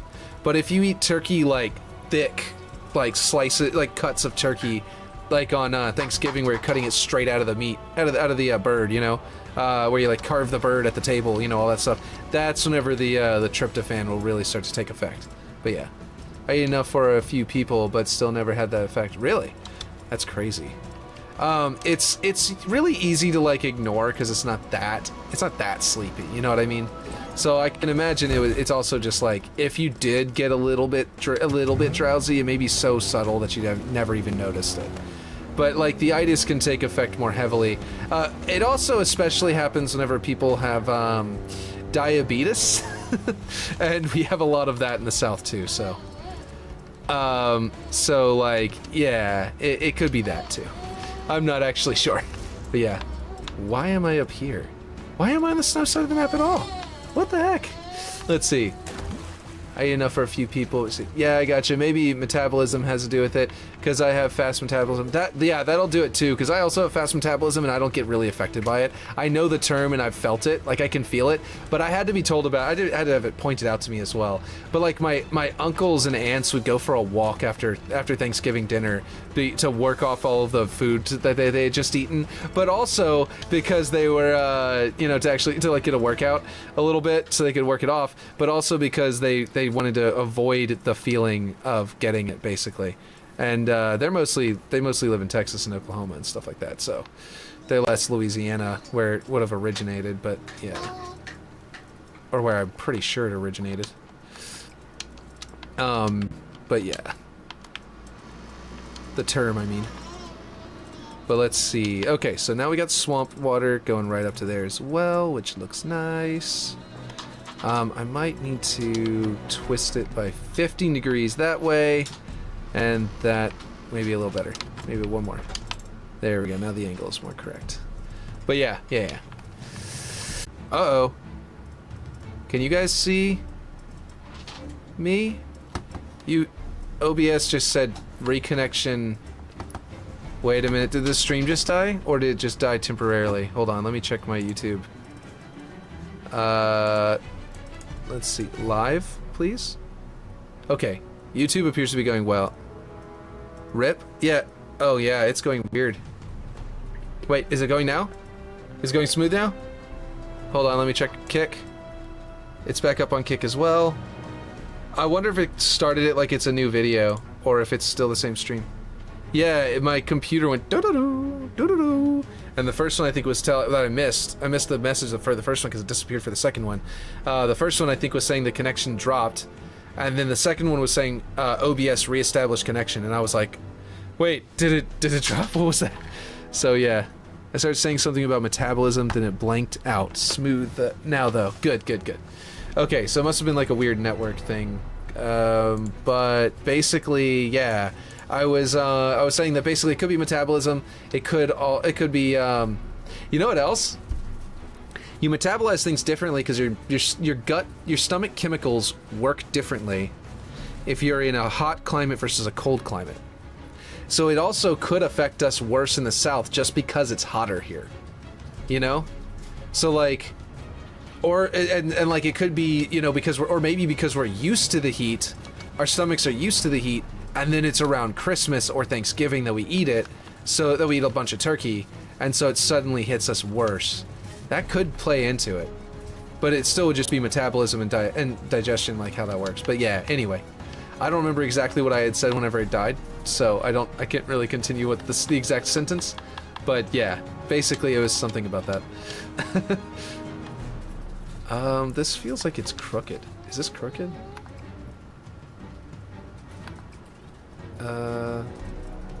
Yeah, kinda. Where's my roll here? Let's bring this down to 0. Okay, maybe it wasn't crooked. Anyway, yeah, that is true. I ate a lot of basic, clean foods as well, and not any preservatives or other garbage like that. So I bet you that has to do with it as well. We also put a lot of seasoning on things down here that I don't know that you guys do the same amount to the same degree up there, and that could also play a role because like. Yeah, you put some extra seasoning and you digest the food a little differently. You know what I mean? So that could also play a role. This is definitely crooked. Why is it? Oh, I put it to -1 instead of 0. What was I doing? I thought I put it to 0. Anyway, okay, it's got to be -0.5, right? Is that where it will make it nice and flat over here? Yeah, that looks much better. So that'll also play a role, I'm sure. But yeah. I'm going to put a little bit of mud coming onto the building right there. That's not bad. I'm liking the way it's kind of is a little lopsided. And then I'm going to do another one over here that's going to lead into it. That's going to be more about this section. I just didn't want to stretch that one bigger because it was starting to have a detrimental effect on the texture, which I might have to replace these with smaller ones because I don't like the way that texture looks. I could put grass there to try and hide it, but it's like over the entire thing, so it's kind of difficult to do. Let's see. Why is this... Oh wait, I finally fixed. Good. I could do that. That would definitely solve it. Let's see. Okay, yeah. We're gonna do this right here. And then we'll put another tiny one right here to make that angle. I just wanted it to be able to run up into the building. I just feel like there's something about this that's not quite right. I guess I can just make there be a little bit of grass on top of the building and stuff like that, but okay, that's not bad. Yeah, there we go. But yeah. I'm thinking it's probably all of those things combined. But I don't know. But we do have a word for it. We call it the itis. If you've ever seen the Boondocks, not the Boondock Saints, that's also a great movie, but the Boondocks TV show, they actually talk about the itis in that one too. And yeah, so you'll have probably experienced it without realizing you've already been exposed to the idea if you've ever watched that, like on Adult Swim or something like that. I think it was on Adult Swim, if I remember. It was on Adult Swim, right? Where did I watch that growing up? I don't remember. Okay, this one's depth needs to be applied to that one. 21. That's why it's so hard to get it flat up here, because this one is not set to 3 like the others. That also might be why it's not stretched on the texture at the end, though.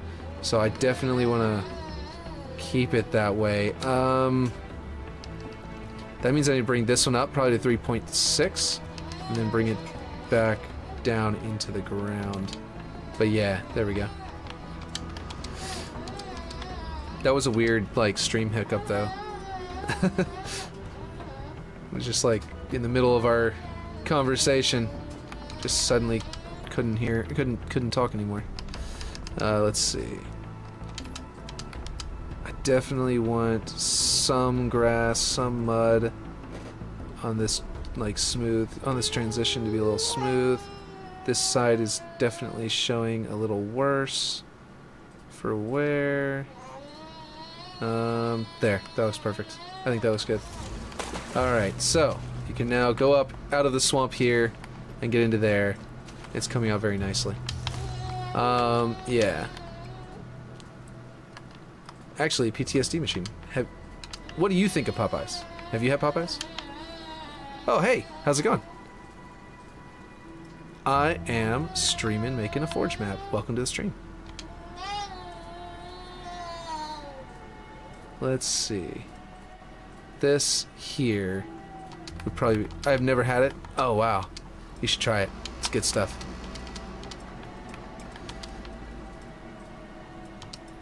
It's not too expensive either, at least down here. Around here, you basically get, for, like, you know, basically, it's like as expensive as McDonald's or cheaper here. But yeah. You haven't ever had it, either? That's surprising. You guys should have Popeyes. It's really good. It's kind of greasy, but it's very good. And, do they have it where you are, where you live? That could be a factor. Not had much restaurant or fast food in my short life. Gotcha. Well, maybe, you could, try it sometime. Just to see what I'm talking about, because I've been on and on about it this entire time. I just figure that'd be cool. It's gonna be cool whenever, like, Aaron is about to try it for the first time. That's gonna be cool. He's probably asleep by now. But yeah. They don't have it where you live? And they do have it where you live, PTSD machine? Cool. Cool. Well, you guys, you should definitely try it sometime then. I don't know if you'll like it. Like I said, it's kind of greasy. Well, we'd have to see. But, yeah, it's definitely really good and worth it. Worth trying for sure. If nothing else. If you like greasy food, then you'll definitely like it. That's what I'm trying to say. Let's see. I think I put that too far. It needs to be like at a 1.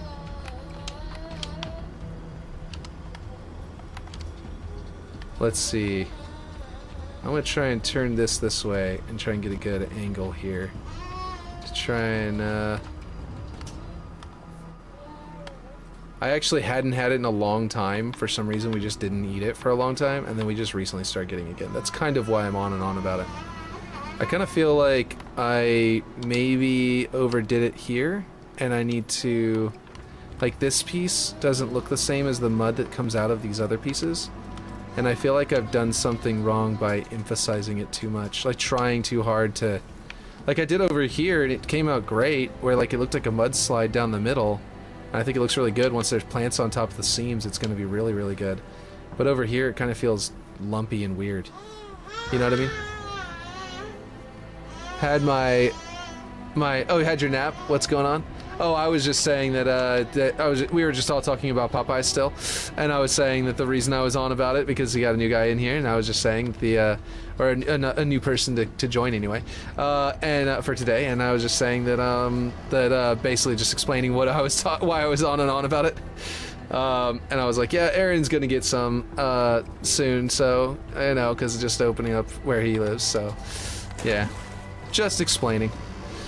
Let's see. Okay, so this is definitely feeling a little bit better than how I had it before. That kind of muddy, like, double layer thing does work. Like, it feels like it could be a thing that would happen in nature. I just feel like this kind of muddy layer might be a little better. But yeah, let's see. I was trying to drop off. Oh, and whenever I mentioned you, it woke you up. Sorry about that. Is that what happened? Maybe, let's see.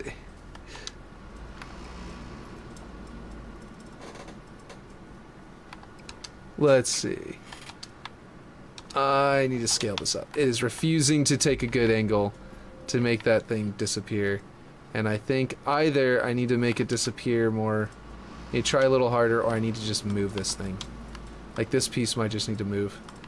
I might grab all of this, actually, and drag it all over just a little bit. You know? Because that would definitely get this out of the way. There we go. And there, now we have it. With the hill over here still intact. Yeah, that's much better. Let's see. Okay. I wonder if that network blip actually, you know, like, I don't know, did it mark it as if it's a new video? Like, because I'd really have to wonder. I don't know why I care so much, but I feel like that's got probably like a weird little side effect of that probably happened. Let's see. Let's see. I'm going to scale this up. We're going to bring this down. And then we're going to bring it back up. Okay. Ugh, my music stopped. But yeah, if you guys earlier we were talking about macaroni and cheese and how they don't do it in the north or in Europe. Not the same way anyway. Or no, the chili cheese fries was the one they don't do in the north. What am I talking about? But yeah. So you guys, how do you guys like your macaroni and cheese? You new guys coming to the stream. Let's see, that's weird. Okay, that is still that bowl piece. I don't need that piece to be down here. Oh wow, everything is definitely interacting with each other now, and I need to find out where that bowl piece went so I can get rid of it. Do you see that weird... There was a weird seam here. Where did it go? Okay, I had it a second ago. Where is it? It's in the light. There it is. That weird little underwater piece there. Bowl hill. There we go. This was before I decided that I was going to make the ground basically flat under the water. I checked and it says you have been streaming for 80 minutes, so it's the same video. Okay, cool. That's interesting. I think it looks fine. Okay, cool. Yeah, very cool. Thank you. So let me mark this. You know what it might be? I was just gonna say that it looks like we're getting more people here, and I think maybe it's because I actually marked my stream as Halo Infinite today, which I don't always do. Like I often. Where did you come in, Bash Thurn? Was that from? Were you from Twitter or from just natively on YouTube? Just happened to see it. Because I gotta wonder, because I just had like 7 people a second ago, and I'm like, I wonder if YouTube is like doing better at like sharing my stuff. Just gotta wonder that. But anyway. Or if I just like, I actually like went into the stream myself, and what I did was I clicked it and told it to mark it as playing Halo Infinite, which I don't always do, and that probably is hindering my ability to get viewers. Not that that's a massive problem, you know. If people want to watch, they want to watch. If they don't, then they don't. It's all big. It's no big deal. But yeah, like any form of cheese and noodles. All mac and cheese that I eat, my sisters make homemade. Much better than store-bought, in my opinion. I agree. Like Betty Crocker or Brown something. Brown's, I don't remember what it is, what brand it is. There's a brand that I sometimes get that comes in this like, is it Cracker Barrel? I don't remember, and it's okay, but it's really cheap. But yeah, YouTube. Okay, yeah. So I guess maybe doing that was probably for the best. It actually told people that I'm playing Halo Infinite right now, that I'm streaming Halo Infinite, and not just like, you know, losing me in the abyss. You know, because I actually I usually do that on my videos like after I'm done, so people will find them after the fact. But I never I need to do that better. There's a lot of things with my stream that I need to do better. That's like I've been streaming for, you know, a year or something like that, and haven't been doing that. Seems kind of silly, now that I think about it. Let's see. Okay. Let me flip this around. And, oh wait, hold on. Before I do that, I need to grab my Y-axis, then flip it around, so that now if I do my negative Y-axis, it's a mirrored location. You're having a Betty Crocker cake on Monday? Nice. Yeah. There's a lot of I don't remember what it's called though. Like I'm still like, it's like killing me. I'm trying to remember what that I think it's Cracker Barrel. It's got to be the kind that I'm thinking of. They also make mashed potatoes, and they come in like a little bin, like a little plastic bin that you can like, you know, reuse if you feel like it. And they're frozen, you gotta like reheat them. They're okay, but they're nowhere near as good as like, you're gonna sub? Oh, thanks. Awesome. I appreciate it. I'm actually just about to venture into making standalone YouTube videos more like heavily, not just the streaming, so that's a perfect timing for that. Like I'm about to release a video that I'm in the process of editing. It's open right now, look. I've got it right here. Look. It's silly because it's just like a freeze frame of my face, but yeah. I'm editing this video right here. It's about genre shift in whenever video games and stuff like that are made into movies and TV shows. My argument is that the main problem, the main issue that occurs that makes them bad, is that they shift the genre of the movie, and yeah, that's the gist of it. But the video is going to go into detail and explain why that is the case, and why it's not just like, oh, but no, the real problem is this one thing they did about the story, or this other one thing. I don't think it's about the one thing versus the other one thing, you know what I mean? I just think I'm pretty sure that the genre shift is the main culprit. And that's what that video is going to be about. So it's kind of an advertisement for that coming out eventually. But yeah. One of those Betty Crocker chocolate devil cakes now. Ooh, yeah. That's nice. Let's see. The chocolate, anything that's like devil chocolate or death by chocolate is usually something delicious. It's usually amazing. I think I don't need this bowl at all anymore, and I can delete it, but it's like already kind of set up to be a river bottom. Like I made it all shiny and stuff like that, to where it looks like it's like metallic-y kind of. But so I'm gonna float it over here and delete it later, which means I'm just gonna make myself have to delete that later. It's almost certainly gonna be deleted, but yeah. But yeah. So that's gonna be cool. Hopefully that that video is popular, because that would be a good first step if it is. But yeah, let's see. I'm gonna flip this around, because I think I'm just gonna rebuild this. I want it to feel more natural, so I'm just gonna basically rebuild the exact same thing, but I'm gonna do it in a way, by doing it a little bit different on this side, it'll end up feeling more natural, I think. Let's see. Even though I'm basically just gonna make the same hill, because in a way, the people who live here. Oh, by the way, death by chocolate. Yeah, exactly. That's like the best. That's what they. That's the kind of cake you'll find here in the South. There's literally, though it's a type of cake you get from a restaurant. Like if you go to a restaurant here and you check the the dessert menu, there will be a death by chocolate or something to that effect. If it doesn't have death by chocolate, it'll have something else. But yeah.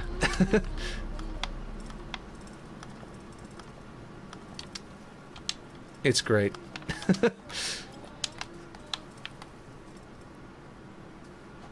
Let's see. I actually don't even need this one. This side's not going to have that little natural waterway. I'm going to flip this around. And, yeah.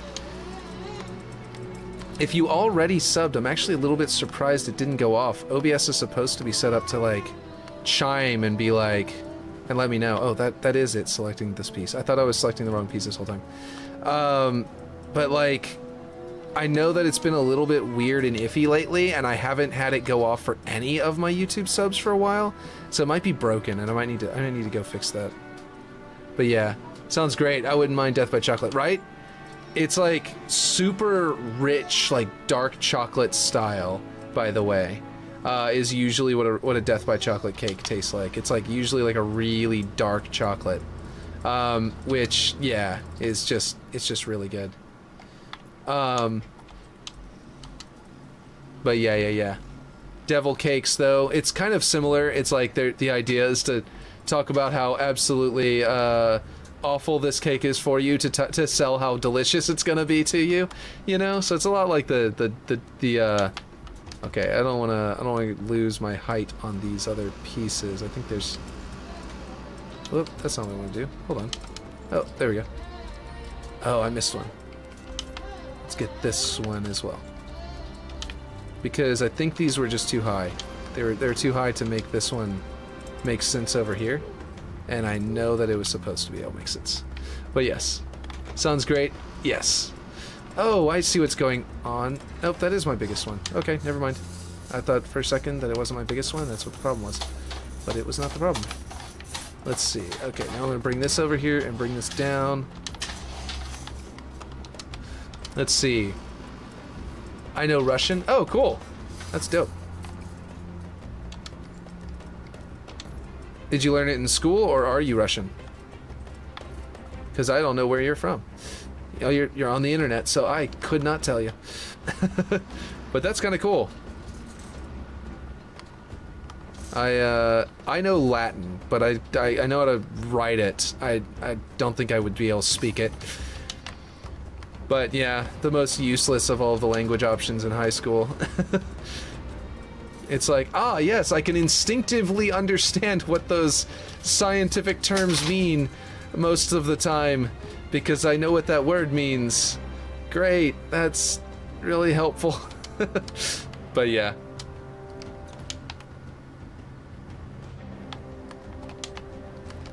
Knowing Russian or Spanish or something like that would be way better. But yeah. Dun, dun, dun, dun, dun, dun. Way more useful. Let's see. Right now I've just got this simple... it's a sphere terrain, and I don't think I like it there. I think I want to figure out a different terrain to put there. I'm not sure what, though. And what I'm now thinking is... Let's see, not accents, biomes... It's gonna be really hard to choose because the most of the terrains are, you know, like banks and stuff like that, and that might be what I want, or maybe one of these hills or one of these ramps, rather. The corner, no, these corners with their flat edges are kind of hard to use. And I don't think here would be the perfect spot for them. Like this wouldn't be bad, you know what I mean? But like terrain rugged is very useful, but I have a couple of those already set up. I can just pull from one of those if I need one. Like that might be a good one to use here. Oh wait, hold on. Let's do it the other way around, this way, because that's the side that has like the better slope kind of effect. This is way too tall, way too big. I mean, let's make it a little smaller. Let's see. School? Gotcha. That's where you learned it from? Yeah. It's pretty cool. It's cool to be multilingual. I am Latin, and that's it. Let's see. I started to learn Spanish, and I know some German, but like, I don't know enough of them to be able to claim anything or to use it effectively. This is kind of cool. I kind of like that it's got a bit of a hill to it, like a little bit of a cover. Like you could actually hide behind this. So like once this is like Forerunner-y looking around it, and I could put some like plants and stuff on it, it would actually make you visibly be able to disappear behind the plant. But then you can still shoot through it, which might be kind of cool. But yeah, so I kind of like that. I also kind of was liking that it was creating an island out here. I didn't know where it was going to end up after I rotated it, but it's looking pretty good here. I don't hate this. Let's see. Creates a little bump to like, you know, jump off of, you know what I mean? And then I need to copy that over here, and then our swamp will be just about done for the land. And then I've got to, like, I started finding good places for the trees, and I want to point out where they are, actually, because it's kind of cool. I'll be in and out for reasons you know about. Yes, because you are, it is 6 hours later for you. Let's see, so this one, you might notice, is perfectly positioned right here where it's in this little hole. So this thing, whenever it moves back and forth, would move back to this position, and you will see that it just barely doesn't hit. This one looks like it slowly got warped by this thing hitting it once it got taller. Like it used to be a straight up and down tree, and then the Forerunner object just shoved it, and then it started growing cockeyed and like losing its rooting. This one, however, is very, very well, you know, nice and straight, because, you know, I wanted to have one that was like really good and straight. This one's sort of angled up toward the bridge so that I could make room for the man cannon, and for no other reason than that. And I just figured, yeah, trees grow crooked sometimes, and that makes a good spot. But the important thing about each of these trees is that whenever you spawn in, and the enemy, and you spawn in here and you grab your tank, and the enemy has their tank, it's a little bit more of a challenge to shoot between them. Like you start off being able to kind of shoot between them, but basically I'm gonna have some trees on the other side too that are in similarly difficult positions to shoot through, so that your shots will sometimes just hit there, and you can kind of just like on approach, you can kind of like angle yourself behind the trees to sort of like make your way across, and then fight the other wraith. But every single battle, I imagine almost every single map, unless I put some hill in the middle here, which I might do, or maybe coming off of that or something like that, like these higher hills, almost every single match is going to start with 2 wraiths battling it, duking it out here in the middle, with one of them eventually deciding to retreat to the side because they took damage, and then the rest of the match is going to go from there. Or the guy's not going to be smart enough and he's going to get himself killed, or just not fast enough of a reaction time. Not necessarily not smart enough. You could be smart enough to know that, but then still fail. You know what I mean? But yeah, that's what I imagine this side of the map is going to be a lot like. Whereas over here, I'm planning on putting some more like sort of snow columns sort of things and hills here in the middle as well that will completely cut off line of sight, because those trees are dope. That tipping one getting pushed over by the sprinkler is yes, exactly. I don't know if that delay, by the way, earlier, the bug might have actually made it to where the chat is delayed, I just realized. So if that was really late, me reading what you just said, that just popped up. So for me, so like that, yeah. If that's the case, let me know, because then I can make the call if that. This thing can snipe you right across the map, so I have to cut line of sight with something between here and there. So I am gonna do that. I just gotta figure out where, and it's gotta not interrupt the Warthog run. So let me go ahead and figure out the Warthog run really quick. The Warthog path between here. It took a long time to type that. Oh, okay, cool. Just wanted to make sure that it wasn't the delay of that. That's all right. That's perfect. Yeah. Latency is not too noticeable from earlier. Okay, cool. That's great. So basically, I want the Warthog. Okay, we need to be able to hit our points. Okay, let me show you what points we're gonna want to hit. Okay, so we're in the base. We want to be able to come out this door with a Warthog and go into it. So that's a point. We want to be able to hit this hill. So obviously the bump is not going to be between here and blocking line of sight across the map from here, because that would be horribly in the way, right? Next point we want to be able to hit. We want the Warthog to be able to go inside the cave. So if we do block off the line of sight, we might have to block off the line of sight with a bit of an outcropping here, and then another one here to block line of sight, because that would allow us to go around those outcroppings with the tank and the Warthog. But it needs to be wide enough for the tank to get around it, so that area, if this thing pokes out, it can't poke out too far. And then if we have the other one over here poking out, I don't want to put it right on the heater, because that is supposed to be a heater that's melting the ice, or the snow. So it'd have to be a little bit further to the right, and maybe it might replace that cover, and it might be kind of cool as a column coming down from the man cannon, as like this giant icy column that formed from the bottom of the man cannon all the way down, or something weird like that. That might work. The next point we want to hit is this. I want the Warthog to be a strategic, abandon your Yoshi to get the height, the jump, you know what I mean? I want there to be a spot right here. You can abandon your Warthog to get up higher. So that is going to be there. Oh no, I forgot I was in the actual game mode. So basically that's our next point we need to hit. So we need to keep these in mind. We got it, this point, that point, this point over here. And what we're creating in my head is I'm creating a negative space area where I know where I didn't drive. It's just right there. I know I didn't go between those two columns. I know I didn't go there, but I want to go next to there. And then the next point over would be picking up and depositing people at this door for rockets, and then this hill here, and then that hill there. So this area in the middle, this courtyard in the middle, could have a big rock right here, or something like that, but it would get really in the way for a lot of the maneuvers. This is a join between 5 roads. These 2 ramps, that ramp there, this ramp there, that road, this road, and then that path. And then it's kind of also the courtyard of the building. So this area I want to keep clear. So this area is going to be not a negative space, but a full-blown, like, everywhere in this area I want to be able to drive, right?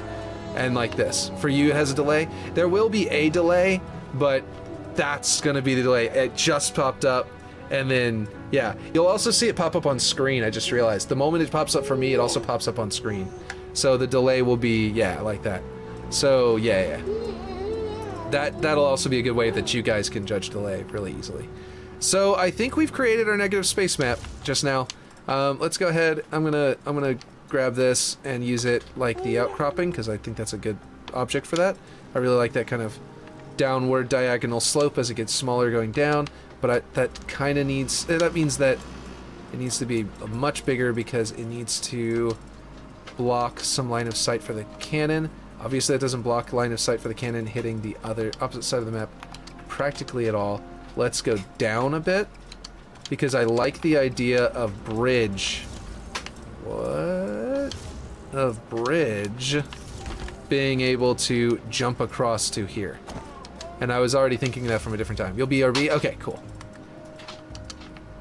So for you, it definitely delays. Okay, cool. But now it's just a matter of how much it delays, I guess. I kind of also like the idea of that being higher. That will make there be a bit more of a challenge for like snipers and stuff like that. It also creates a bit of a slope on that side to go up on it. I'm liking this a lot. Let me see how that looks on the inside of the cave. It is inside of my little pocket of outside of the player space, so it's perfect. And let's see if the tank can still get through there. let's verify the tank can still get through that area, through that gap. Oh wait, Wraith. Crouch jump, jump over here. Okay, tank can still clearly shoot across, and we have not hindered it at all.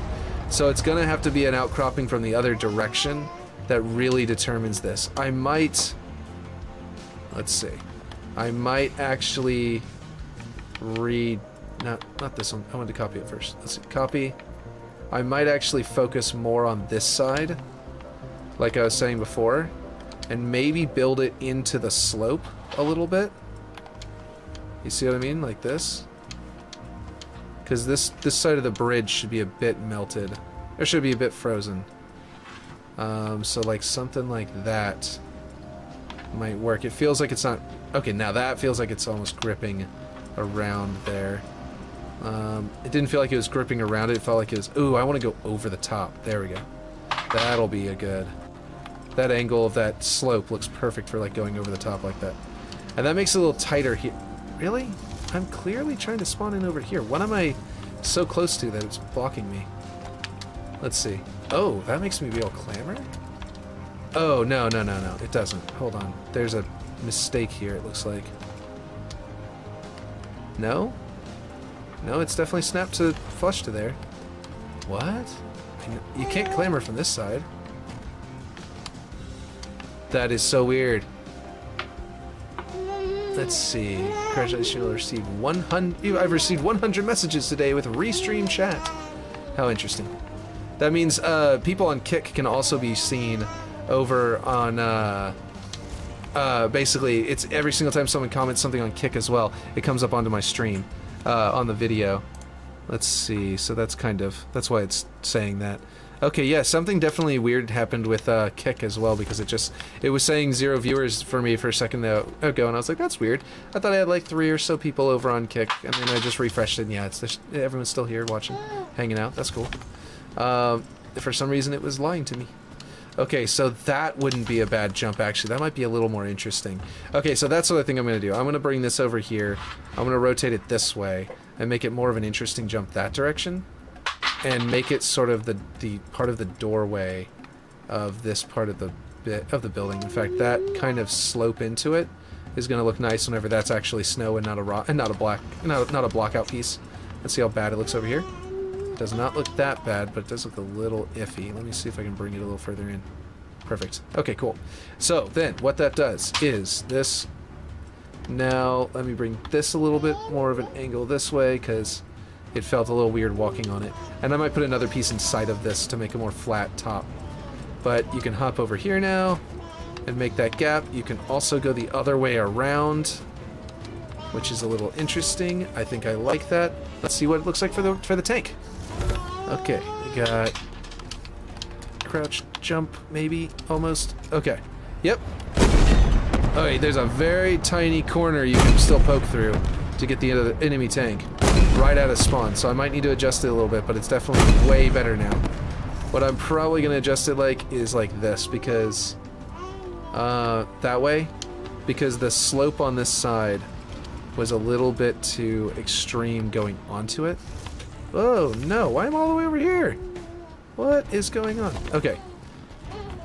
So either it needs to be a slope or it needs to be no slope at all, right? So this means it's no longer a slope, it's more of cover, right? You can kind of walk on it, but it's a slope over here and you can go around that way. And then I'm thinking about putting a flat piece here to extend this platform a little flatter and connecting it right there. And yeah, that should work. And it kind of looks like this heater is like melting a hole in the platform, in the area right there now. And I think that's for the best. And then I can put like a chunk of ice right here, just sort of hanging onto the side, as if the heater is melting around there as well. I like these pieces, and I'm gonna grab one of these and scale it down and reuse it. These are great little, they've got great shapes to them. They've got really good, like, sort of like lumpy shape to them. Okay. I definitely want it to look like a better seam than that, and I think to do that I'm going to have to adjust it to be angled. Yeah, now it's starting to look a little better. We gotta go a little higher. Let's see, and we need to go down on that side by like 1 or 2 ticks. Maybe 1 more, because that means it'll slope into. Yeah, look at the way that snow hits over there. That's much more, I think, realistic, but I need to bring it up because that means it kind of looks like it's like ice clinging to a surface. You know what I mean? Rather than like, yeah. But then this is terrible over here. So I was looking over there and looking at all of that, and then I've made it terrible over here in the process. So I definitely need to bring it back flatter, but that's going to be a little iffy. I might need to use a different piece. I was like, I like this piece. I'm going to use this piece, and now I'm looking at it and I'm like, this piece is no good for this. Let me see if another angle entirely will help it. Let's see. Yeah, that actually doesn't look bad right there. Let me see if it looks good everywhere else. And then we might need to scale it up because it is not poking out far enough. I don't think I want to be touching the heater, so I think I might need to stretch it this way back. There we go. And you know what? It might need to be deeper. I just realized that. Like, we can just do that. And extend it this way to get it better like this. I might need to use a different piece because, like, that one's snow. Okay, so this is the problem. This is what's, by the way, happening with the texture. Here. The reason this one's texture feels so weird compared to that one is that they're very different sizes. So, like, from far away, that one starts to, like, disintegrate, but this one still has the dots. And the reason that's happening is because this piece is scaled up more substantially, and this one is, than that one is. This one's actually arguably, like, scaled down. So, like, if I grab, like, this one has not been scaled at all. If I grabbed this one, it might look one way. If I grab this one, it'll look a different way. You know what I mean? Like, each of these pieces started off a certain size, and the problem that I am causing for myself is that I am using a piece that does not have that same kind of... This one is probably the best piece, actually. I'm going to delete that one. I'm going to use this one because basically I need to make it to where it scales up to the same size. If it starts off smaller, I can scale it up more, and then it'll match this one. Cool, cool, cool. Welcome back.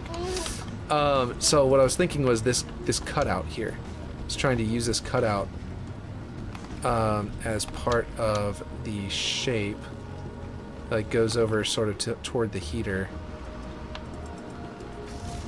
It's not bad, it's just not right. Having a little more trouble than I should be with just a simple little snow block, you know? Let's see.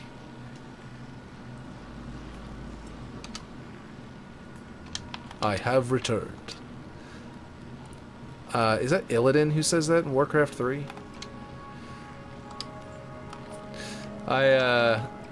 You know, StarCraft and Warcraft call-outs whenever you click on a unit kind of just lives in your head for the rest of your life, completely, as they say, rent-free. And that's one of them. I don't remember who it is like, I have returned. Oh. I'm thinking of StarCraft. That is the, that would be the, what do you call them? The, Phoenix is what becomes one of them. That would be one of the Dragoons. I'm going to shrink this down because making these two meet has been nearly impossible. Making these two, like, agree on where they want to be. It's very difficult. Alright, that's a little better, but it's still not good. I need to sort of slope down into it like it's doing right now to sort of get a better one. I also haven't baked lighting, which will affect this because this is a very shiny surface, but you can make the gap now. Oh man, I just realized I'm done. I scaled that down, and then now I bet the tank is not going to be able to... is now going to be able to shoot across much easier. Yeah, you can just, like, from spawn hit the other tank, I think. There it is. Alright, so, I need to redo that. I am beginning to think that what I really need to make these both work is just a second one of these at a slightly different angle and make it slightly larger, and then the smaller one can do its thing over here that it needs to do, or maybe I need to scale this one back up and then bring it back down, and then you're back to cool. Let's see, and then do this where I can basically just make these two meet. Oh my gosh, no, not that one. That one. By doing this one, it will make it flatter. It will fit the same kind of design language that that one had, like this sort of shape. And I'll be able to make it sort of like have, hopefully, let me undo that. Okay, here we go. Bring this back up. Hopefully I can create it, making it more of flatter. And look at that. Look at the way that that kind of blends in a little better. That actually looks like a new, like 2 layers of snow actually on top of each other. It would probably blend a lot better with lighting and stuff like that in real life, but this definitely is starting to feel more like a continuation of the same piece than all of the other attempts I was making. It's the important thing. Let's see how well it jumps across. Yeah, you can just go out and hop across. And then I need to double check on the tank to see if it's back to working good. Let's see. Alrighty. And then, can I get across? You can. It's still very, very small though. I definitely need to, okay, shoring it up might be a matter of just doing this side basically. And since I'm just gonna tilt this way, it's gonna naturally have a very different shape to it because the 2 sides of this thing are not the same. So if I just tilt this like this, it'll have a similar kind of cling to the building without being the same shape. See, this is the problem that you gotta worry about with snow. I'm gonna read that PTSD machine, just give me a second. This is what you gotta think. Look, whenever you're placing like natural terrain, that continuing through there looks weird, but if you bring it up, now it's not. Now it's just a snowdrift, and it has a continuous ridge because it just happens to be connected across. So that's the kind of thing you just got to keep in mind if you're ever forging and you're in the process of trying to figure out a thing that's like it doesn't look quite natural because it's poking through. You can reuse the same thing on the other side. You just got to find the right angle, and that is like a Halo Reach kind of tactic of forging. Oh no, all the way across. Okay, so yeah, you can, like the other side, you can walk up on it, but it works better for cover because it's a little clunky. Okay, if 343 made it so that you could shape your own objects like you would in Blender, grabbing any point and stretching, then that would totally be awesome. I know, right? That would be insane. That would legitimately, like, that'd be a huge game changer. There's a tool that I'm pretty sure you're fully aware of, but others might not be, so I'll just explain it. Where you can open up in Blender, it's a tool in Blender that someone created that you basically just load up a map in there, or you load up the tool in Blender, and then whenever you're in there, you can basically place objects that are the same as most of the objects, or a lot of the objects that are in Forge, in Infinite's Forge. And what that does is it allows you to get precision of object location based off of the much more like robust Blender's full-blown 3D modeling engine, right? But then once you get them in their position, they created a bot that goes and rebuilds that entire map in Forge. So it's really badass, it's really cool, and a lot of people who are making remakes of maps that already existed, now that that tool exists, are using it. I didn't for Waterworks because it came into existence like about a quarter of the way, maybe a third of the way into me making it, and by then I'd already almost finished my block out. Not really nearly finished, but I was getting really close to finishing my block out by then, so I was just like, yeah, this isn't really necessary for me. But basically for these now that it's here, it makes some really precise blockouts for, for classic maps from Halo. Did I do that the same on this side too? Do you need a you have to grapple? Because I really like that, actually. Yeah, I like that. Getting onto the bridge requires a grapple. Getting off the bridge does not. That makes it feel a little bit more, like, fair, I think. A little bit more, a little better. But yeah, cool tool. I probably will never use. Haha. Yeah, exactly. I don't think I'm going to use it either. I agree. If I ever do another remake, I'll probably do it again from scratch. Just because I don't really want to, even though I am familiar with Blender. Because, like, honestly, if I get into Blender and I start, like, making a map in Blender, now you can start shooting at the Scorpion again. Then I'm probably just going to make a new 3D model. I don't want to blow up that Scorpion. I just realized I want to go test that Scorpion too. Try the bridge with a jump crouch. Okay. Yeah. Oh yeah. I think you're right. I think it'll work. I think that's a good call. That hit the Warthog. Did hit the tank, but unless the tank respawned already. Yeah. No, I'm hitting the Warthog. Okay. So maybe I need to work on something like a little, like, I can add another rock into here to sort of protrude or something like that, or maybe add another ice like ice ridge back here or something. I don't know, but I'm thinking that these straight shots across the map are not necessarily terrible. What do you guys think? I think them spawning with the ability to immediately fire on one another is a terrible idea. Actually, here's an option. Okay, let me see. I'm going to try that jump real quick in just a second. Something smaller right here in the middle could theoretically not be a problem for these snowbanks, and I also could theoretically move these snowbanks a little further back.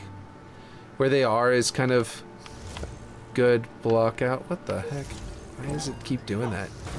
It's like it doesn't know where I am in the map, and I'm thinking that that's some kind of network issue related to probably the stream doing that thing earlier.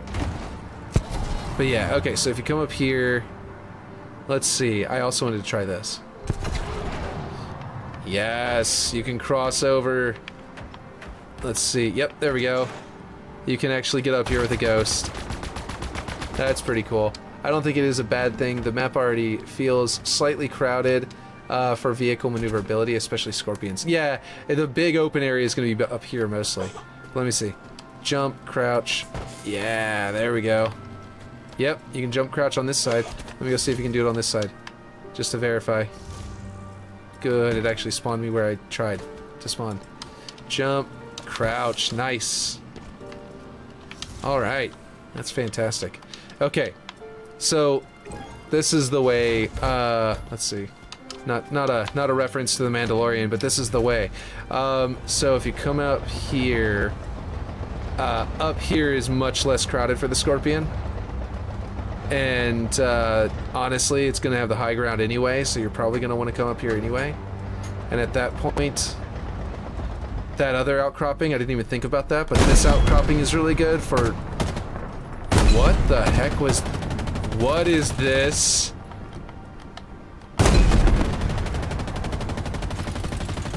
Guys, what is happening? Why is it acting like I have an assault rifle? Okay, anyway, so if I fire over there, I can hit the Scorpion just barely. While it's recovering my fire, while it's reloading, basically, while the tank is reloading, I can shoot my assault rifle for some reason. Is that anti-personnel? Right? I think it's a bug. I think it's a bug that whenever I, that basically, it's probably not actually shooting it, it's probably just making the screen effect and the sound effect of shooting it. Because, oh wow, it hurt me. It stopped doing it. I'm out of ammo. I'm out of assault rifle ammo. I just consumed my assault rifle ammo and hurt myself by shooting straight down at myself with the assault rifle. Hold on a second. Am I seriously out of ammo? It's a phantom assault rifle. What the hell? It's like partially see-through. Like you can see the... Or is it reflective? Is it... Oh, it's a mirror. It's reflecting something behind me. What is happening? Oh my god, it's working again. I have more ammo, somehow. What the fuck is happening? Okay. And the assault rifle's back. Let's hop in here. It's not doing the assault rifle thing anymore in here. I have had the weird bug with weapons floating. You have?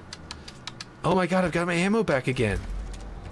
What is it doing? That was the weirdest thing. Let's just reset that. Was it because I jumped in the wraith or the scorpion so close after spawn? Like so soon after spawn? Oh, my music turned off. Let me get some Halo tunes going. There we go. All right, let's see. That was crazy. That was so weird. Let's see.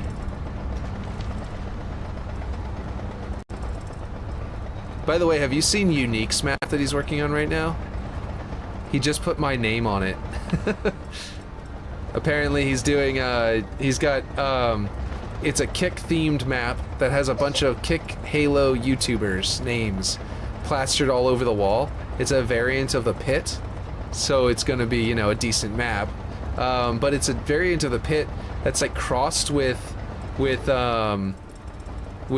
do you call it? It's a variant of the pit that's crossed with like live fire. So artistically, it kind of looks like live fire. And then I might want to make this to where the tank can get over this, but if I do, then the tank can get into the swamp. The scorpion can get into the swamp. And I don't know if I want that to happen.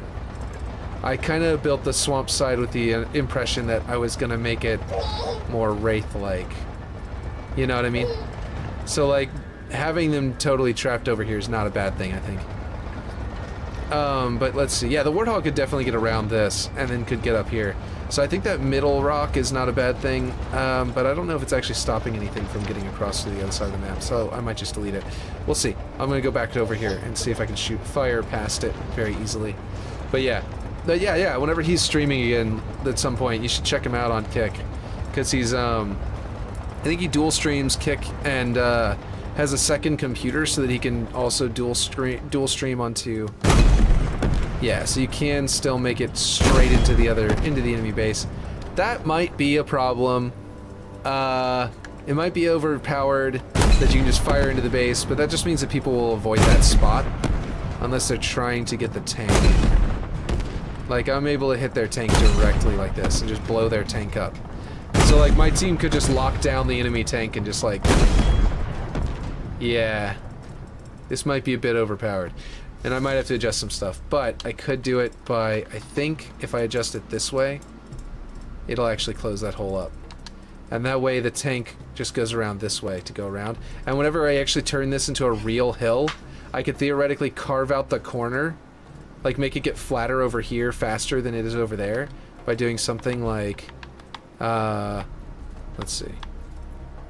If I used a rock in a way that was like, kind of like did, yeah, like not that much, like this kind of thing, you know? I could kind of like flatten a rock that has a cutout like that and sort of like, not like this is creating the shadow, a weird shadowness effect, but it's like messing with the shadow. But basically I could create like a, I don't know, not this one. Anyway, the point is, a hill that gets steeper over here faster than it does over here, and then meets up in the middle in a smooth sort of crescent kind of effect. So you'd hit it with a Warthog, and before you get to the top, you'd end up getting twisted to the side a little bit, and then you go up to the top. And then that means that the tank can just go around really smoothly. So I think that would work. But yeah, whenever he's on Kick, eventually someone should check, or like you guys should go check him out, because he's making some, he's like, not, I don't think he's live right now, unless Kick just needs to be refreshed to show it, but whenever he is on, you guys should definitely go check it out. It's a cool looking map. What is my budget? Really good. Oh my god. 39%? This is 39%? That's pretty insane. Like, this is getting really close to done for 35%, or for 39%, I mean. That's crazy. I even have like a ton of objects like this one where like that one, and that one are 3 different objects and they don't even need to be.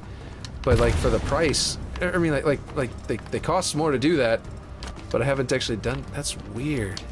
Okay, so eventually I'm gonna art this, but I want to get it playable first. So the next thing I need to do, I think we've got our areas blocked off there. We've got our vehicle spawns, and I've got initial spawns for what was our? Oh no, gosh, I forgot to refresh to reset this. Okay. Glacial rock chunks are definitely not initial spawns, so they need to be moved into where is it? The nursery is what I have it called. Nursery tundra. So I'm calling them nurseries because a nursery is where you grow plants, but it's also where you raise children. And so I was like, yeah, the Forerunners built this area to sort of contain humans during part of their de-evolution of the human species before they put us back on Earth after defeating us a long time ago in war. Back in, the, what do you call it? The Forerunner saga era of the plot, whenever you're in these novels. Try and get it angled so the shine doesn't glare them out. There's a third one that is on this shelf somewhere, but I haven't rearranged my shelf ever since we moved. It's just where we stuck them after unloading the boxes that had the books in them, and that one somehow got separated. So yeah. Oh, there it is, Scriptum. It doesn't have the sleeve on it either. Anyway, the point is that that's kind of the idea, is that this is like a life shaper facility that helps de-evolve the human race. Humans were living over here and over here, that they were, they had like these different genetic levels of de-evolution they were doing at the same time, so that they could find a good stable evolutionary state to bring us back toward before dumping us back out on Earth, right? As our home world. So that's the kind of the idea here, is that that's what was going on here, but this side got broken, and whenever it broke, it failed and froze, and I'm gonna put it on the snow map whenever they come out with that, but for now I still just have it on the desert map. But yeah, there were humans that were on the Zeta Halo. The Palace of Pain was on the Zeta Halo. So this would be a perfect example of a place for it to be, and this is the Zeta Halo in Halo Infinite, so it's perfect. Great, lore accurate, sort of map setup, I think. I also just realized you said, different environments to expose the human subjects to. Oh wait, yeah. Well, what I had in mind was that they were both just basically, I guess the snow was not supposed to be there originally. Well, yeah, it could be different environments to expose them to, but what I had in mind was that they were both just 2 different areas they were de-evolving them, and they were environmental locations for testing and stuff like that. So yeah, they probably could have turned this snowy whenever they felt like it, and like desert whenever they felt like it. I don't know why my son is crying out there. I might need to go check on him. But basically the idea was that whenever this one broke, it stopped heating. The heater got hit, basically, and the heating system got shut off, and it started freezing over. So that's why I wanted to be in a snow biome map. Let's see. I'm gonna go check on him. Be right back. 1 second.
There we go.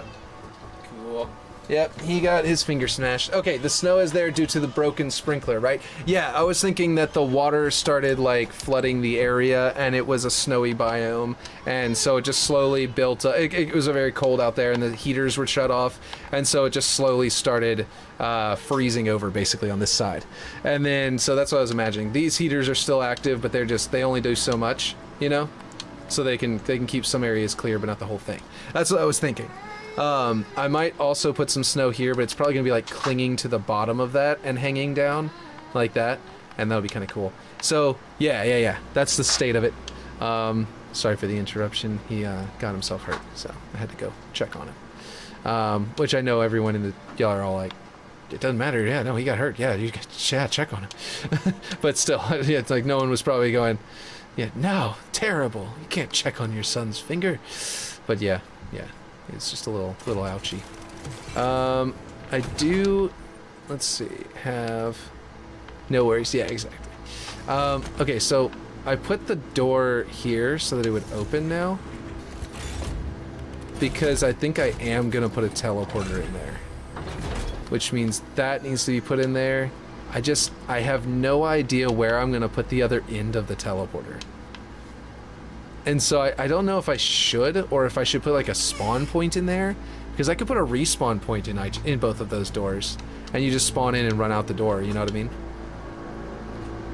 Because like literally I can't think of a place to put a spawn, or an actual teleporter, except I considered it here. That was something I did think about, which I could still do, is put it right there. Because the idea was that you could like go around it, or you could sort of like avoid it, and you could like engage the enemy maybe all the way down the bridge across the other side, and then you could sort of cancel yourself by teleporting, and then like cancel your location, and then you would just emerge from, wait, too far, from right down here and come out of the door. So basically traveling from there to there instantaneously, and now you're down low and you're halfway across the map. I think that might be a good idea. Another option could be up here. This area is like the high ground, and if I made it to where...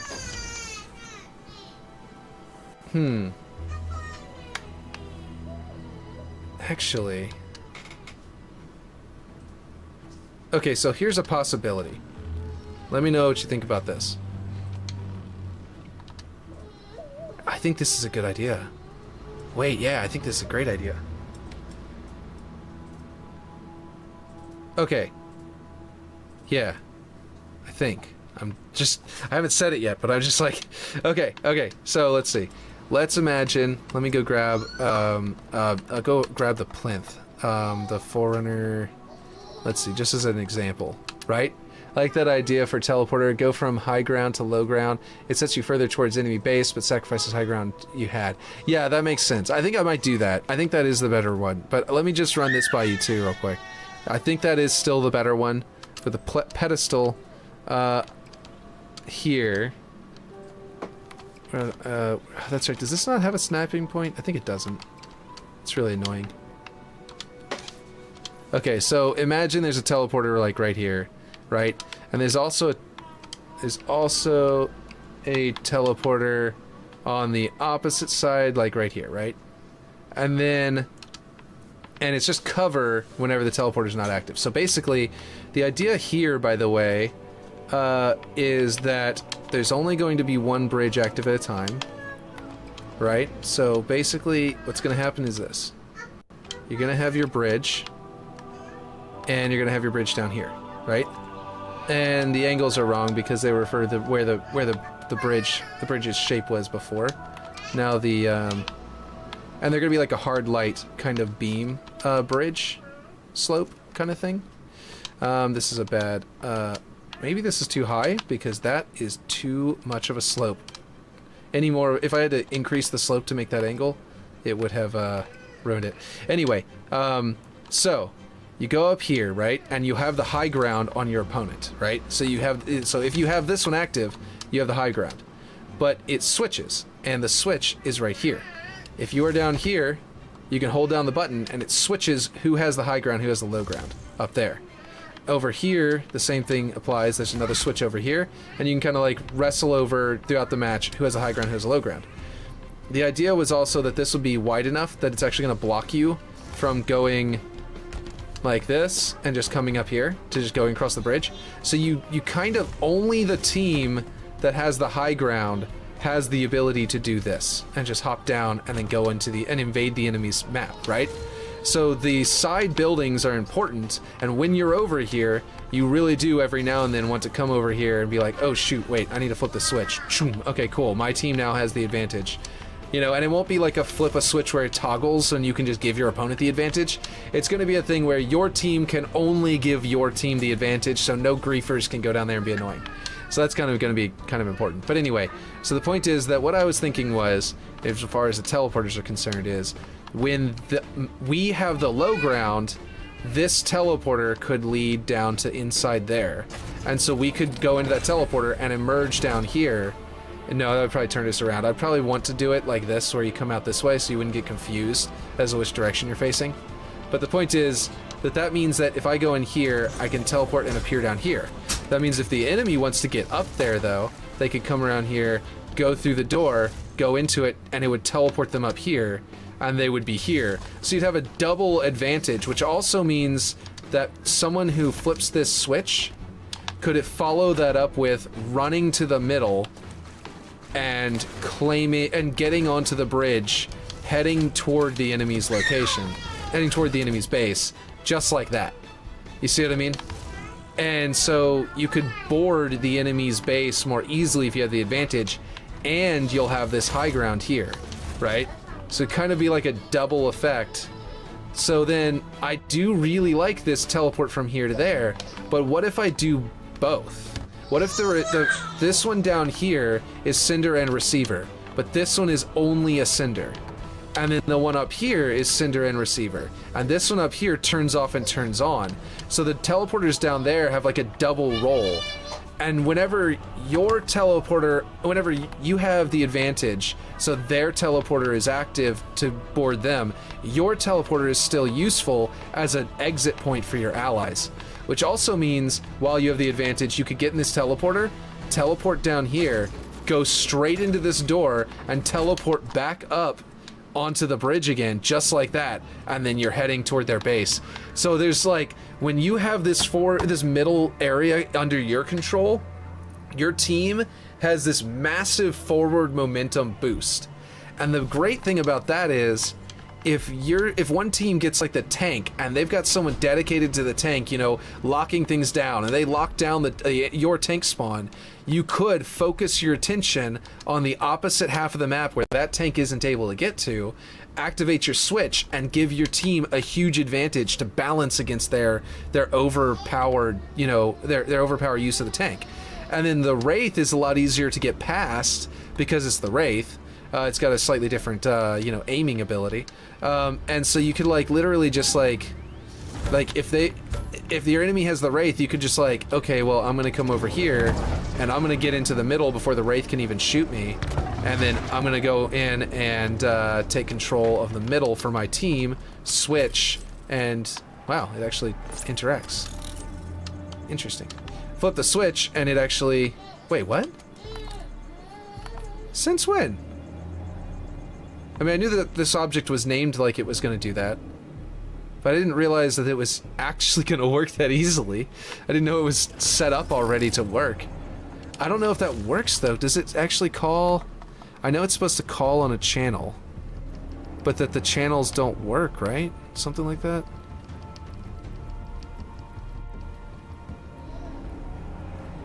Yeah, I have no idea what that's actually going to activate. I think I'm going to have to, like, actually put a real interact there with scripting or something, right? Like, how do you actually do this? I'm gonna have to look at it. There's probably people who have done, you know what? I'll talk to Quatsi. I think it's Quatsi. I think Quatsi's the one who has it. He's got a prefab that he has on the market for people to be able to use. Not the market, the file share for people to use that allows you to immediately throw that in there, where you can just like create a what do you call it? what is it called? A loot cave. And so that's what I'll do. I'll talk to him about how he does it. Because his is like effectively a loot cave, but like he's got to, he had to do something weird with this scripting. Okay, I need to grab the X location here, flip it over, and do negative that here. I couldn't get the proportions. Wait, what? There are a couple different types of the same switch. I have not looked into it much, but the other variant of it actually has the proportions. Oh, okay. I think somehow I didn't hit the negative hard enough for it to actually type it on. No? Wait, what? Oh, I'm being dumb. There we go. That should work. No. What the heck is going on? Okay. This one needs to go here. Right? And then I need to flip it over. And then I need to set this to negative. Control V. Enter. Oh, I'm so dumb. I see now. It's the... I did scale. That explains so much. I'm trying to do location, not scale. Oh, that was a dumb one. Let's see. Properties, not proportions. Gotcha, yeah. Let's see. Negative. Nope, not scale. Not size. Negative. There we go. No. It's too far. Oh, did I forget to flip it over? Negative. Control V. Enter. There we go. I don't know what I did wrong there, but got it in the end. I could get the properties for it to work. Right. The other variant actually has the properties. Oh, wait. You're saying that there's another version of it that isn't this version? Okay, I see. That's unusual. Okay, cool. So this side doesn't even need the other slope necessarily, because I think it's going to be completely underground for it. Nope, it might actually play a role in it. Let me figure this out. Here we go. Let me try it. It might actually sorta kind of use... Let me go inside so I can see where that ends. Down here? Where am I? Okay, there we go. Oh, good. It worked. Yep. Cool. And now we gotta see where this one's slope ends up. Let's see. Yeah, okay, so there's two different versions, and I need to go check out and see if I can find the other version. That makes sense. Oh, wow. This does actually match up so close. I definitely don't need the turn. I for sure don't need that turn at all on the snow side. I just have to completely hide it. And that's one less, two less objects that I'll need. And two less objects I'll need to align. Two fewer, I mean. Let's see. Bring this over here. Snap that there. Get my X coordinate. Flip it over. Put in negative my X coordinate. And that should be exactly where it's supposed to be. And then duplicate this one. Flip. Oh no, I don't have to flip it around. I just drag it over. And put it right there. I'm pretty sure that there's one in Forerunner and another in scripting. Okay, so I need to go grab the ones in scripting because I think this one was the one in Forerunner. I just checked and the scripting one is the one that has properties. Okay, cool. So now there's a bit of a hump here. Let me see, can you get back onto it? Yeah, I was thinking you could. I was pretty sure I did not make that little bump crazy enough to not be able to do it, so let's see. And just to be 100% certain, I'm going to go up on this side too. Yeah. That's pretty cool. I might put snow drifts on here anyway to make it sort of like, but only on this side, not like right here, but just like to make the ground feel right. But just like the heat, I want the heat to sort of have melted it around there, so yeah. Let's see. So yeah, I need to grab the scripting one, and how do you use the scripting one to trigger an event? Is that like an events custom or something like that that listens for those calls? Because I know there's another thing, not in Forerunner, you said scripting. There's another object that kind of that works similarly. Wait, where is it? Hold on. Oh, it's gameplay scripting. That's right. It's in scripting, like you said, but I just didn't remember that's in gameplay. Scriptable switch invisible. Scriptable switch banish terminal. Banished tech panel. Banished tech panel without the stand. The base one. What is the W? Warn. Oh. What? And then the UNSC one. Right, okay. What does the worn one look like that's different? Just dirty? Yeah, this is definitely the one we're going to use.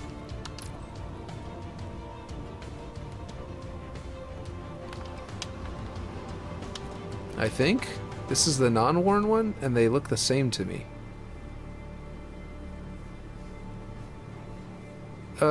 No, I guess not exactly the same. No, actually, yes, exactly the same. What the heck? What's the difference between worn and not worn if they look identical? Okay, whatever. Anyway, we're just gonna ignore that. And oh, do they not have snapping? Look, oh, they don't have snapping. Oh, see, yeah, it's supposed to look. This one I think is less worn. No, it's not. It's also worn. Okay, I have no idea. Completely lost as to why one is called worn and was not. But yeah, okay, so let's grab this one and then that one and then enter on the Y. Maybe compare them in the sunlight. Oh yeah, that's probably a good idea. Let's see. Control C. Let's see now. I can just delete that one. Do this one like that. I'm gonna go go rebuild them, but in the sunlight, like you were saying.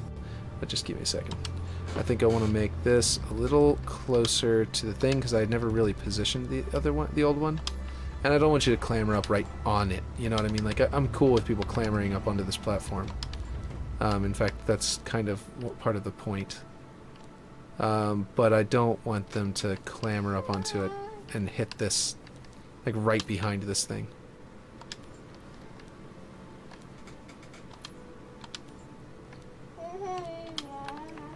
That's not bad. What the heck? Okay, so like I'm happy to have people clamber onto here. I just didn't want them to clamber around it. But yeah, so flip the switch. That also means you have to be fully on the platform before you'll actually be able to see it. Or like to actually be able to activate it, which I think is better. Yeah, that looks good. But yes, I'm going to compare them in the sunlight. This is the worn one. And we'll bring it up here. And then this is the non-worn one. And they're flipped around. And now I'm going to select them both and turn them and see if there's any difference on any other side. I suspect there was supposed to be a difference, and that the difference was just going to be that it had a grime layer or it didn't have a grime layer. I know you can't retexture it, so the grime layer is just the grime layer. I really love these objects, by the way, and I wish they made one that doesn't have any kind of switch involved and was scalable and all that kind of stuff, which might be the case with the one that's in the Forerunner section. But, like, I really do just think that it'd be really cool to just have one of these that has nothing on it that you can just use for terrain. Because that looks dope. Like, the way those lights are set up looks awesome. It looks kind of like a gravity hammer. Like, now that I think about it, it looks like the head of a gravity hammer. With these slits on the sides and then, like, the long line down the middle. Anyway. So, I need to replace the other one with one of these as well. So, it needs to be on the X-axis like that.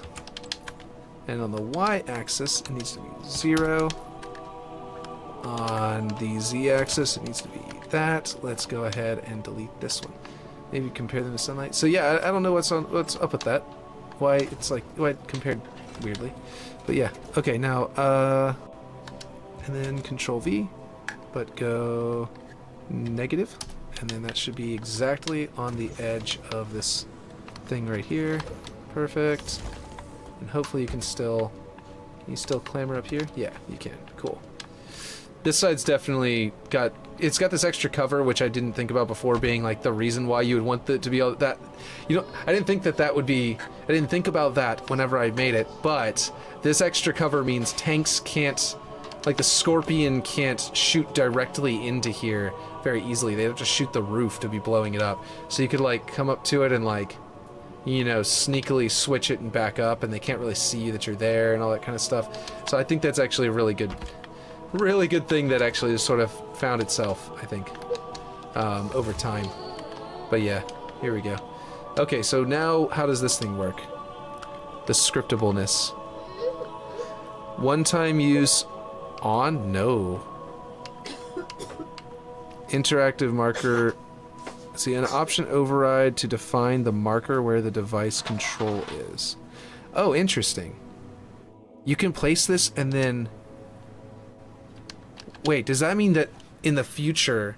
Like, this doesn't appear to function right now, but does that mean that in the future I'm going to be able to place this, like, under the ground and set a different object as the marker? Because that's crazy. Okay, I just checked, and the one in Forerunner is scalable and has no collision when it is static. No collision? That's weird. Yeah. Okay. Yeah. Action string ID. How do you put an actual string in here? Composition tag? An optional composition to play when the switch is interacted with. Default. Debug print on, initially underpowered. Or initially unpowered on, initially disabled on. Skip callback on initialization. Turn off ping when unpowered. Ping line marker. I just realized something. I need to make a state at the beginning of the game where neither teleporter and neither bridge is turned on at all. Because if the start of the game one team has an advantage where they don't have to run toward those switches to give themselves the advantage because they spawn, their team starts with this advantage, that's not going to work. So I need to have a neutral point. I could even theoretically have a neutral point where if a team over here flips a switch and the team over there flips a switch, it causes the whole thing to like make like a sound. I can actually trigger a sound effect for everybody. It's like a darn or something like that. Have all of the bridges shut down in the middle and the teleporters up top shut down to where you can only teleport across to go down, but you can't get back up. And that would be a way of being like the two sides are competing, and no, you can't do that. You know what I mean? I'm not gonna just sit here and let you guys just sit and be bored flipping the switch and then waiting for that guy to flip the switch and then flip the switch and then wait for that guy to flip the switch and then do it again. You know what I mean? I want to make it to where like, okay, well now you both tried to do it. Okay, it's locked down. It's an even match in the middle of the map now. And because this side will be gone, that means that you'll be able to hop down onto this part of the bridge and actually jump and move this way.